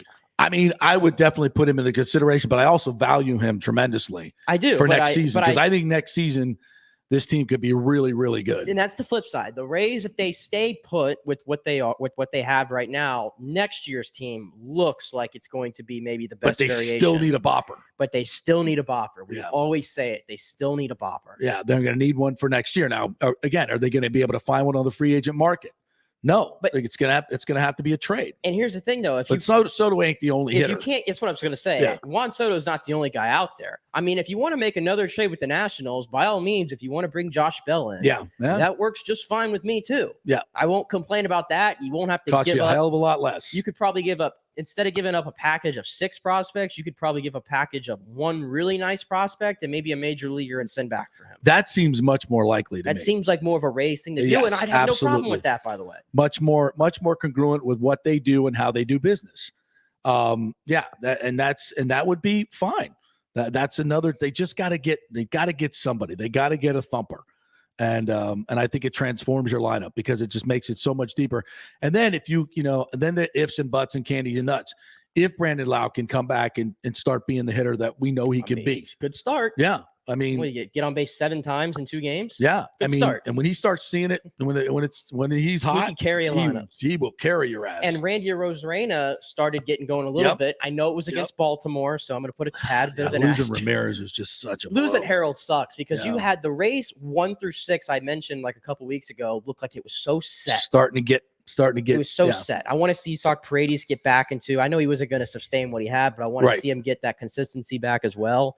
I still think, though, the Rays lineup is going to look a lot better when we get into September. And one other note on the Rays, because I want to move on to the Bucks here. That flash sale yesterday that flashed up, that pop-up is going through Saturday. $15 lower level tickets. I would love to see the numbers on that. I bet they're just crushing it. I looked at every single game while we were doing the show yesterday. This was about an hour 15, hour 30 after it went on sale. Every single game, the lower bowl from like the beginning of the outfield all the way across the entire lower bowl was already sold out for every game. Yeah, we don't know how many they made available in that area. Those are their premium seats. So all of that was sold out. So everything else that was available was the outfield. Right. But what I'm saying is how many tickets in the lower level from outfield back to the dugout did they even make available at the $15 rate? Probably not a whole lot. I'm sure they have a couple restricted areas, but that's okay. But we have an upper deck. If you're in the hunt, if your team's in the hunt, why do you not open up the upper deck for $5 tickets? That's what I'm saying. Why do you not do that? If they did that how they did before when they did the $7 tickets with the 7-Eleven deal, yeah. But maybe we did that more frequently instead of just on Friday nights. Yeah. I know what the Rays say. Well, then that makes, the hometown fans will not buy the bigger dollar tickets. And that's true. That's true. But again, I don't know. I just feel like it'll bring in more people. Of course it will. We're selling these for $15 and all of a sudden everybody's going to Rays games. And that wasn't happening before. Right. I understand that you're not selling them at a price, but maybe the cost, they line up to one another whenever you have as many people that's outweighing how cheap you're selling the ticket. I mean, that's just the way I've been looking at it. I don't know. I don't have their books in front of me. Yeah, well, here's the deal. You mentioned this yesterday. They got a nice window here. Training camp starting next week, but the real interest in the Bucs and college football doesn't start until September. So and then you're going to be in a playoff hunt, and that will carry some fans there as well. So this is the time to make hay, and this is the time to put those tickets on sale. It's the time to, get out to the Trop. I mean, it's so much more palatable at $15. So, and it's going to be nice to see Rays fans. I'm excited. Yeah, I really am. Yeah, I wish it started tonight, but we got to wait a week. All right, we're going to take a quick break, and when we come back, we're going to talk some Bucs and college football. We got some Jimbo Fisher for you, some interesting stuff there. The Bucs as well. Leonard Fournette. Greg Allman wrote a piece today on his conditioning, so we'll get you up to date on that when we come back.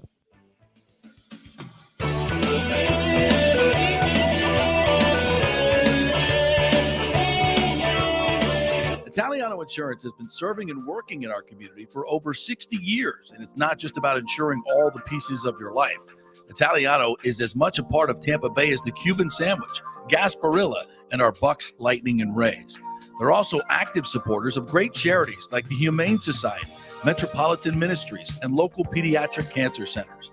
Hey, we all need insurance, so do business with a local company with a commitment to our community. Don't call some 1-800 number. Call Italiano and be greeted by one of your neighbors.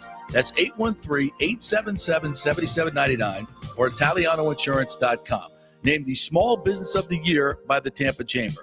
813-877-7799. The world economy is in chaos and mortgage rates are going to go higher in the next few months. Meanwhile, home values are up 24% in some neighborhoods of Tampa Bay. Do not miss this opportunity to refinance your home, get some much-needed cash to handle skyrocketing inflation, and fill up your car. Contact Scott Fitzgerald at American Mortgage Services. Even if you've recently refinanced, Scott can make the deal work because he charges no lender fees like the big boys do. He will also shop your loan around to dozens of lenders and get the best rates and terms. Let them compete for your business. The big banks charge huge lending fees. Customer service is simply a phone number with endless wait times. Scott is local and will personally take your call. Here's his cell phone number. Tell him JP said you could call. 813-294-7595. Scott's done over 3,000 loans, including many coaches and athletes. He will answer your calls and concerns and give you workable strategies to be smart with your money. Reduce your payments. It's not just what you make, it's what you keep. 813-294-7595 or email him at scott@amstampa.com. The health professionals at Bay Area Modern Medical Center want you to know it's time to commit to a new healthy lifestyle. It's literally a matter of life and death. 42% of Americans are considered obese, and being obese made you 3 times more likely to be hospitalized by COVID. So getting in shape is not just about looking better, it's about living much longer. At Bay Area Modern Medical Center, they take a very different approach to primary care. It's personalized preventative medicine. Christopher Lugo and his experienced staff are proactive in looking at your issues before they become a problem, encouraging a healthy lifestyle with proper diet, supplements, and exercise to optimize your active lifestyle. Building up your immune system, not destroying it with poor nutrition and bad habits. So call for an appointment, maybe change your primary care, and get on a journey back to full health and a happy life. Call 844-977-3477 or go to BAMMC.com. Tell them JP sent you for priority scheduling. 844-977-3477 or go to BAMMC.com. Have you purchased a home in the last 10 years and the stucco is starting to come loose from the upstairs portion? Well, that can cause some serious damage that you can't see until it's too late. Is it becoming an eyesore? Have you contacted the builder and just can't get any relief? That's very common here in Florida. So call the law offices of Christopher Palermo. They can help you. Call 813-221-5636. That's 813-221-5636. He's recovered millions for his clients. the law offices of Christopher Palermo at PalermoPA.com. Pure sports. JP is back on. Welcome back. FanStream Sports. All right, welcome back to the JP Peterson Show, brought to you by BAMMC.com, Bay Area Modern Medical Center. Christopher Lugo and his medical team will get you right, especially if you get a COVID diagnosis. Don't let the doctors tell you that there's nothing they can do. There's plenty to do, and there's been a cure. He knows the cure. He's got it and is bold enough to be able to put it out there for you. So go to BAMMC.com, and they will take care of you. Get a COVID diagnosis. They've been treating COVID patients with great success. No reason to get sick. No, certainly no reason to die. So make sure you get the care that you need at BAMMC.com. Also brought to you by the Gold and Diamond Source. If you're thinking about getting engaged this summer, you have to go to the Gold and Diamond Source first. Of course, they have the best selection, and they are a local business. We say keep it local, folks. They support all the charities in your community, or many of the charities in your community. So support them as well. Just head on over there. Great staff, very friendly. They'll take you in, look at your budget, see what you want. It's an easy process. So check them out, the Golden Diamond Source, 3800 Olmerton Road, always online at thegoldendiamondsource.com. All right, so the weighty issue of Leonard Fournette, we talked a little bit about it yesterday. So we had Greg Allman on yesterday, if you want to go back and check out that interview from yesterday. But he also wrote an article today and got in touch with his trainer that he's been working out with in Austin. They've been doing like 4-day workouts, busting his ass, said that he's definitely going to be under 240 when he reports. He's close to 240 right now. Been busting it, working out hard. We saw a picture with him with Gus Malzahn yesterday at UCF. What the hell's he doing over there? Well, he had to pay Malzahn a visit. He owned Auburn back in the day, if you remember. Yeah, it's true. That's true. So he didn't look like he was donut shy at 260. No, he looked damn good to me. Yeah. I mean, he's wearing a loose T-shirt. We really don't know, but he certainly didn't look bloated or anything like that. So I was a little worried. I think if you blow up to that number, and I'm not saying he was, but if you blow up to that number, it's not a good sign because, then trying to lose the weight right before camp, it can lead to soft tissue injuries. So it's something that we're going to watch, but I think he's certainly doing the work that maybe he wasn't doing earlier. And here's the thing: how long ago was minicamp now? Probably 5 weeks ago. It's a long time ago. Yeah. I mean, it's not out of the realm to say that he could drop. Oh, easy. Especially if you blow up quickly, it's easy to and especially what Dan Lucas said earlier, which I thought was a good point. Everybody's got these own habits and patterns with their body during the season where maybe they're not working out every single day. Right. Mm-hmm. I mean, all that matters is that he shows up to training camp and he's good to go. And we're obviously a few days away from that. Right. And by the picture that I saw yesterday, he looks like he's ready to roll. And the way he's been tweeting out there, if anything, it's motivated him, which, by the way, that brings me to his tweet, by the way, when he said, see y'all September 11th. If there was no context behind that tweet, in fact, even I did like a double take the first time I read that. Did you? Well, how did you read it? Well, I know the context behind it. So I was just like, okay, September 11th, that's I'm assuming that's opening day, right. Week 1. Right. But I'm just saying, if you're just randomly passing through Twitter and you see somebody say whatever he said in the first part and then said, see y'all September 11th, it still jumped off the page to me oh, wait, what are you talking about? Well, and that's the other thing. You want him in shape when he gets to camp, but you want him in shape on September 11th. I mean, we're 2 months away from the season opener. There's a lot of work to be done. So I think his point is chill out, people. I'm okay. Yeah. We'll get there. And I think too, I was looking on Twitter and I believe Joey Knight had said too, he's like, it was so weird because I guess Stroud said that literally just randomly in a podcast, literally 6 weeks ago. Right. And somehow it got it got regurgitated out there and turned into this whole firestorm where everybody was talking about it. I mean, all the shows on Fox and ESPN were talking about it. And it was just something that he said in a podcast, literally based on something 6 weeks ago. Yeah.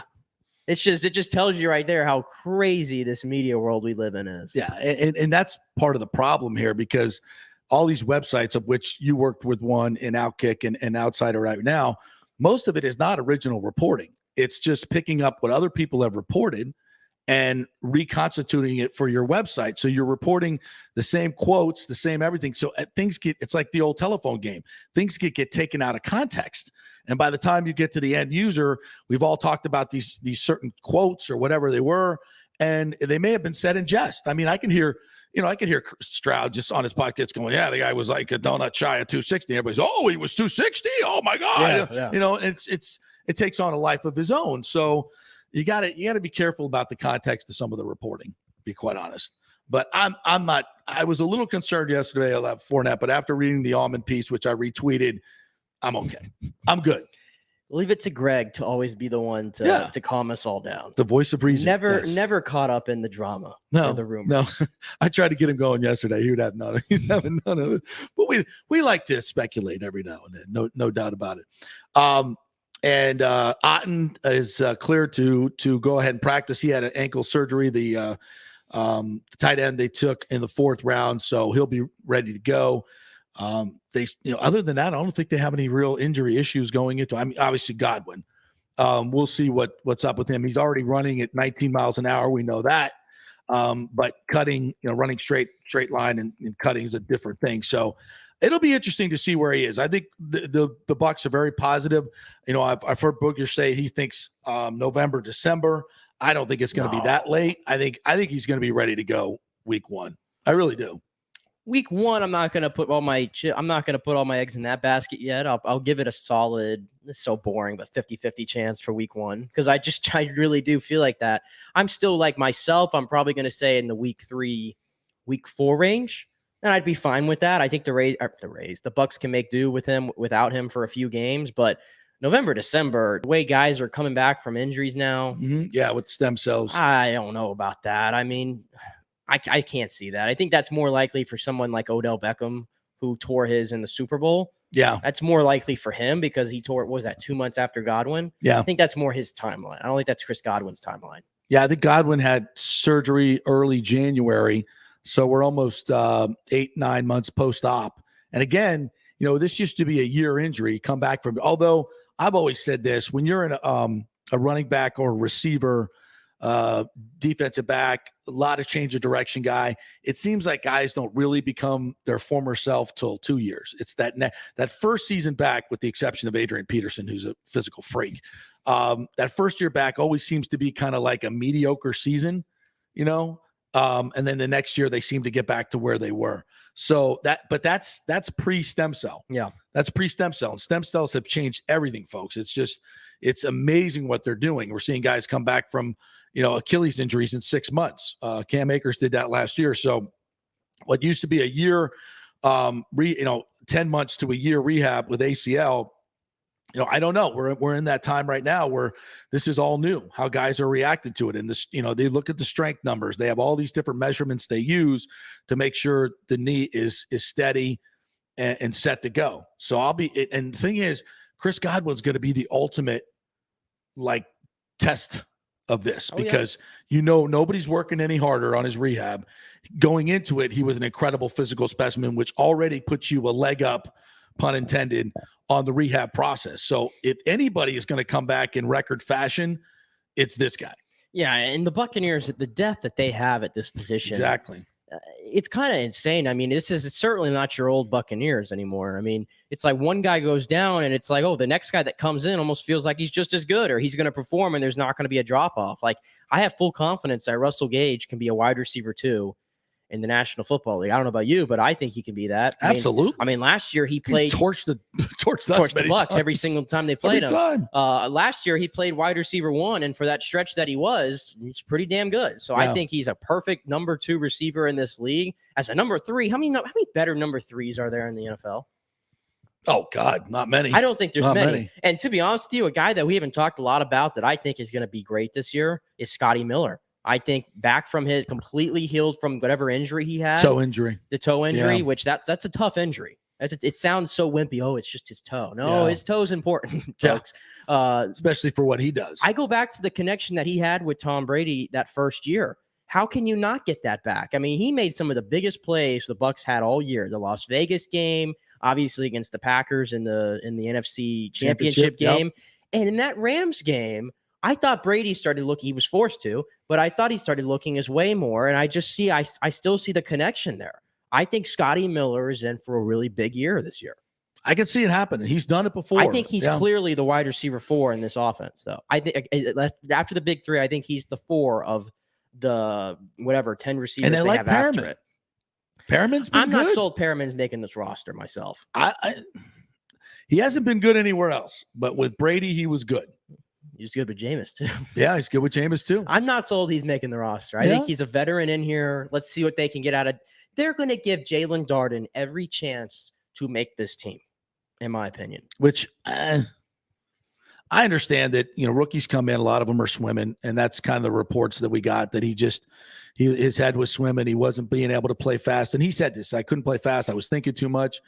Okay, that's great. But the raw ability didn't translate onto the field. I mean, well, you got to think going from North. I'll just say he looks scared. He looks scared at times in the return. I mean, it's not North Texas. No, it's not North Texas. No. And the other guy that I was just very disappointed with last year was Tyler Johnson. I thought he took steps back based on his rookie year, and he started it on the wrong way. Remember, Bruce Arians said out of shape. And all year long, he never really got into it. I just didn't see any burst from him. He's another guy. I think he's on the fringe. I don't think it's guaranteed he's making this team. And I think that's a good thing. The Bucs have so much depth at this position that's coming through. Seal Grayson, who was remarkable at the end of the year, and Devin Tompkins. I mean, I tell you what, I think after the big 4, whoever's getting those final 2 spots, that's going to be, to me, the biggest position battle of training camp here. Yeah. And we haven't even talked about the defense, which I think it's kind of, what did you say? Logan Ryan was on Good Morning Football? Yeah, and he said that today that, when Brady retired the first time, he had already wrote like his nice letter, like sending him on his way and whatnot, because he was convinced that he was retiring. And he hasn't done that yet for Gronk. He has not done that yet for Gronk. And this is a guy who played with Gronk and Brady in New England, won 2 Super Bowls. He's the new safety that's coming in, who I think is kind of a really great under the radar signing, along with Keanu Neal. I'm interested to see how Bowles uses both those guys, because they're playmakers and they're hitters. Mm-hmm. They're physical.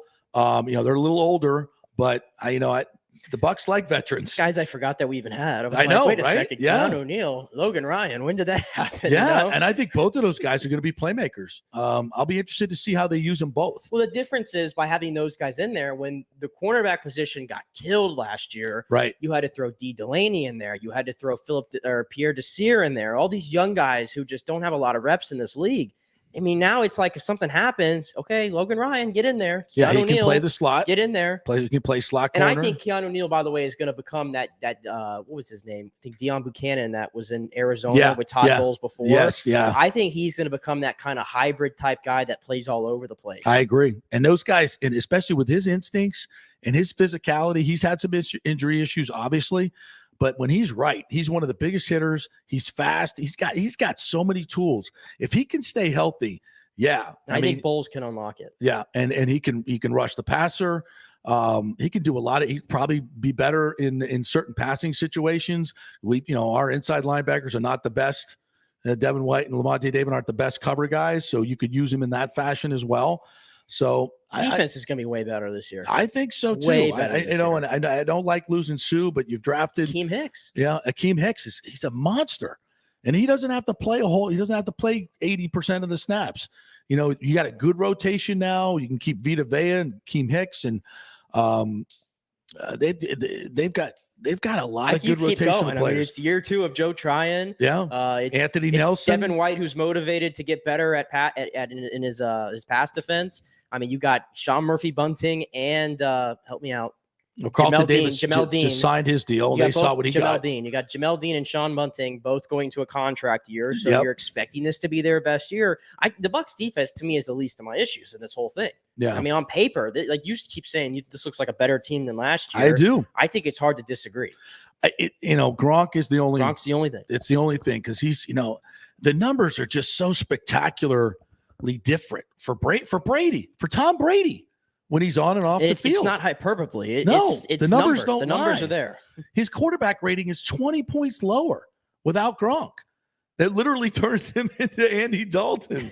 Those numbers without Gronk are Andy Dalton-esque. We need more than Andy Dalton on this team. So There's a lot of people, by the way, that are getting so. I guess it's just the nature. You get a new signing and it's so cool. Everybody's so jacked up about Kyle Rudolph. I'm not. I don't even know. We don't know the guy. Obviously, I'm not going to pretend that I've watched him play so much over the past 10 whatever years. But it's just Kyle Rudolph, folks. It's just Kyle Rudolph. He's a 2-time Pro Bowler, he's a guy. But he's 33. He's just a guy. He's 33, and the analytics numbers, if you look at separation and all that stuff, tend to show that he's not the spring chicken that he once was. He's 33. He's 265 pounds. He's a big tight end. It's rare that those guys play deep into their 30s and are effective. So, he's definitely an upgrade over Brate in terms of a tight end one because he can block. Yes. And Brate is, that's not his strong suit. I haven't seen it yet with his connection with Brady either. Just have not seen it. Right. So, and it's that connection with Gronk and Brady that makes it special. I think it's the big target type of thing at tight end too. Yeah. I mean, he certainly brings that, but again, it's that connection that they have that you just can't replace. All right. We got the Jimbo Fisher audio. I want to run through that real quick. SEC meetings. And do you remember when he called the press conference and used the word despicable 15 times to describe Nick Saban? Needed to be slapped. Literally said that you go look into his. I've coached with him, the way he does business. He's not the savior or not. He literally. I've never seen a verbal attack on another coach like that one. He was all in. I mean, everything. But strangely, after getting a talking to by Greg Sankey, the commissioner, it seems Jimbo Fisher, in a relatively short amount of time, has taken a totally different perspective on Alabama and Nick Saban. Listen to this turnaround. Listen, I'm going to say this. I have tremendous respect for Nick. There's no I have no problem with Nick. We have two competitive guys, and unfortunately, like you say, you get out in public and different things. We stood up. You called the press conference. No problem with that. But we get two competitive guys who have disagreement in their opinions or whatever, and we both voiced them publicly for the first time. Both of us have ever done that. And, we both can grow from that. And hopefully we will. But there's competitiveness, and I have great respect for Nick and his program and everything he's ever done. Left side. Actually, we've been very, very good friends for a long time. And that's who you fight with the most? Your brothers, the people you're closest to? Oh, that sounds different than the old take. The despicable guy, what the hell is that? It's so funny. It's like, look, this has always been the way it's been in the SEC. It's honor among thieves. You don't, you don't tell any other guys. You don't bring it out into public. You don't want to show the people how the sausage is made. What are you doing, Jimbo Fisher? It's like, we all know everybody lies. Coaches lie. Of course they do. I got it. He just lied. But stop making it so obvious. My Jimbo. God. Jimbo. What? I said this yesterday. Kirby Smart was up front at the podium and was like, yeah, we got the highest paid. Jordan Davis was the highest paid player in college football, and Brock Bowers is the highest paid tight end in college football right now. Let's just be up front with it. Stop acting like Jimbo Fisher hasn't paid a dime for any player. Exactly. This is it's nonsense. It's nonsense. Every program in college football is paying money for players, and Jimbo Fisher wants to get on his moral high horse like he's ever had one and point the finger at the greatest coach in the history of college football, like he's doing something wrong. And I took Kirby Smart's comments, and I didn't listen to the whole thing, to be honest. But the clips that I saw, he wasn't complaining about the players making money. No, he was like telling celebrating you, like, it. Was he not? It was basically like, hey, come to the University of Georgia. We'll hook you up. And that, to me, that's what it's supposed to be. And then I saw Shannon Sharp going after him like, oh, you make all this money and you're pissed off that the players are making money. I don't think he was pissed off. I don't think he was either. To me, I thought he was celebrating it. That's the way I took it. Like, I mean, that's a selling factor. If you're a player, if you're a blue chip prospect, get your butt to Georgia. Right. Which they already were going to go anyway. But now, knowing the money you're going to make there, get your butt to Georgia. Yeah, here's I'm just reading these comments for the first time, that a lot of people, because he did sign a 10-year contract extension for $112 million. Now, how in the hell can he go out and bitch about the players making money when he knows damn well they're going to announce that? I think what he was saying, and I think rightly so, was like, hey, it's on. As they wrote here, NIL conversations have and will continue to dominate the conversation when it comes to collegiate athletics. Coaches that choose to critique the process develop labels as anti-player and selfish, especially considering the rise in coaches' salaries across the sport. For example, Kirby Smart has dealt with criticism following his presser at SEC Media Week. Several national figures criticized Smart for suggesting there needs to be relegation to sustain NIL. They have typecasted Smart and portrayed him as someone who is only concerned with his own money. I didn't get that at all from what he said. I thought he was celebrating the fact these guys are made, and that's what you should do.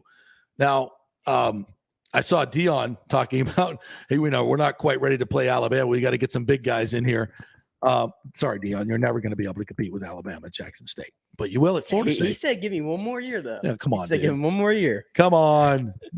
He's doing a hell of a job at Jackson State, but you got a long way to go before you compete with Alabama, my friend.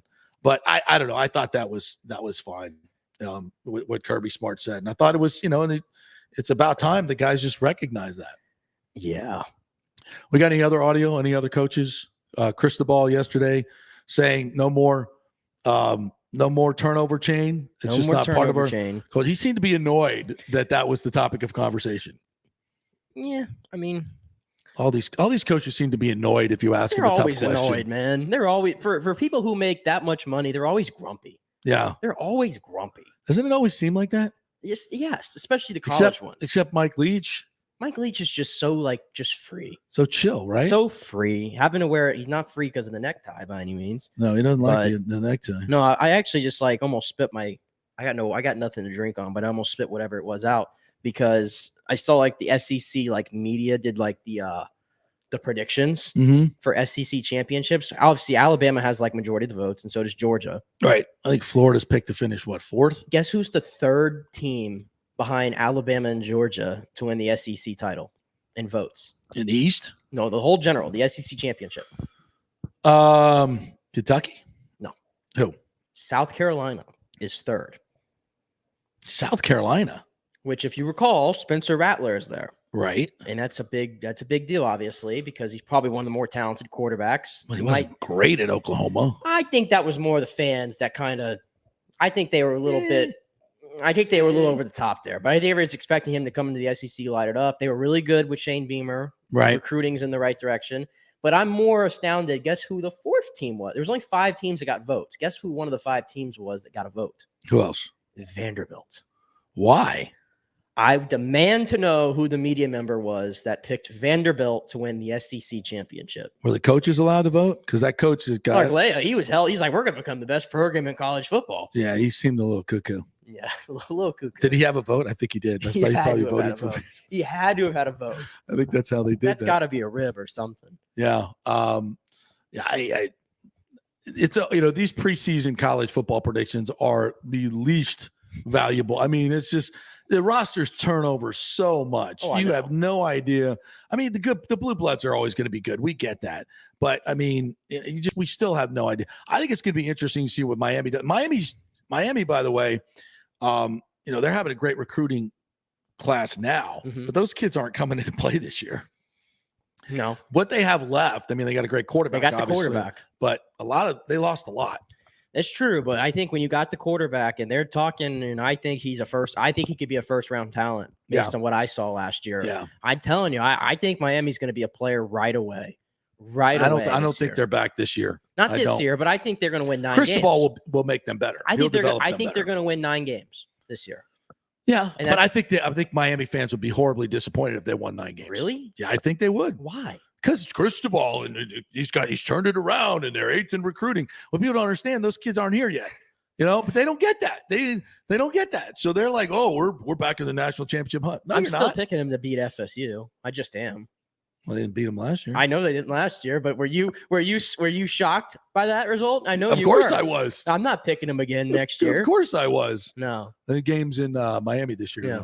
Do you buy any stock, by the way? I wanted to ask to all these preseason award watch list at all? No. You don't? No. Well, I just thought it was notable. Like the Maxwell Award, which is the quarterback award. Yeah. I think there's only like 30 guys or 35 guys that make that list. And guess who's on it? Oh, Jordan should be on it. He's a two-time. No, he's not on it. He's not on it? No, that's not who I was going to say. Who? Jerry Bohannon. For USF? Yes. Okay. I think that's a big deal, honestly, to get USF people excited. You got a real nice quarterback coming in this year. Yeah, he's on the watch list. Chad, what's his face? The coach they just brought Chad in. Morris. Chad Morris just brought in. Offensive analyst. Yeah. So they're ready to win games. Yeah, that's another program, I'm telling you. No, I've said this all year long, and I've seen Jeff Scott at a couple events, and I've said it. I think they're, I'm not saying they're winning the conference this year, but they're going to bounce back tremendously well. They've got some talent, and I think they finally got some continuity in coaching and 7 games. 7 games. Wow. I think they're going to turn. How many games did they lose last year that they by like a touchdown or like a field goal? A lot. I think they were competitive with just about everybody. The transfer class they brought in, including Jerry Bohannon, I think that's good enough to get them over the hump of some of those games. I'm going 7 wins. Book it right now for USF. Nice. And I think FSU, I think they're going to be better. I give them, I'm looking at 7 wins for them as well, which I think would be a good season.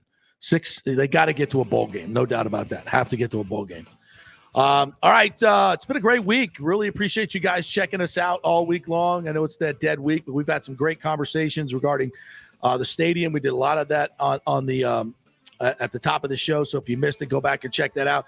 Download our app. A lot of people are listening on the app. We really appreciate you guys. You can listen anytime. Just put it on the front of your phone. We don't sell your information to anybody. It's just to listen to the show, folks. Real easy. And you can listen to past shows on the podcast part of that. YouTube, Facebook, Twitter. Follow our Twitter, our show Twitter at the JP Peterson Show, and also on Instagram. Have a great weekend, everybody.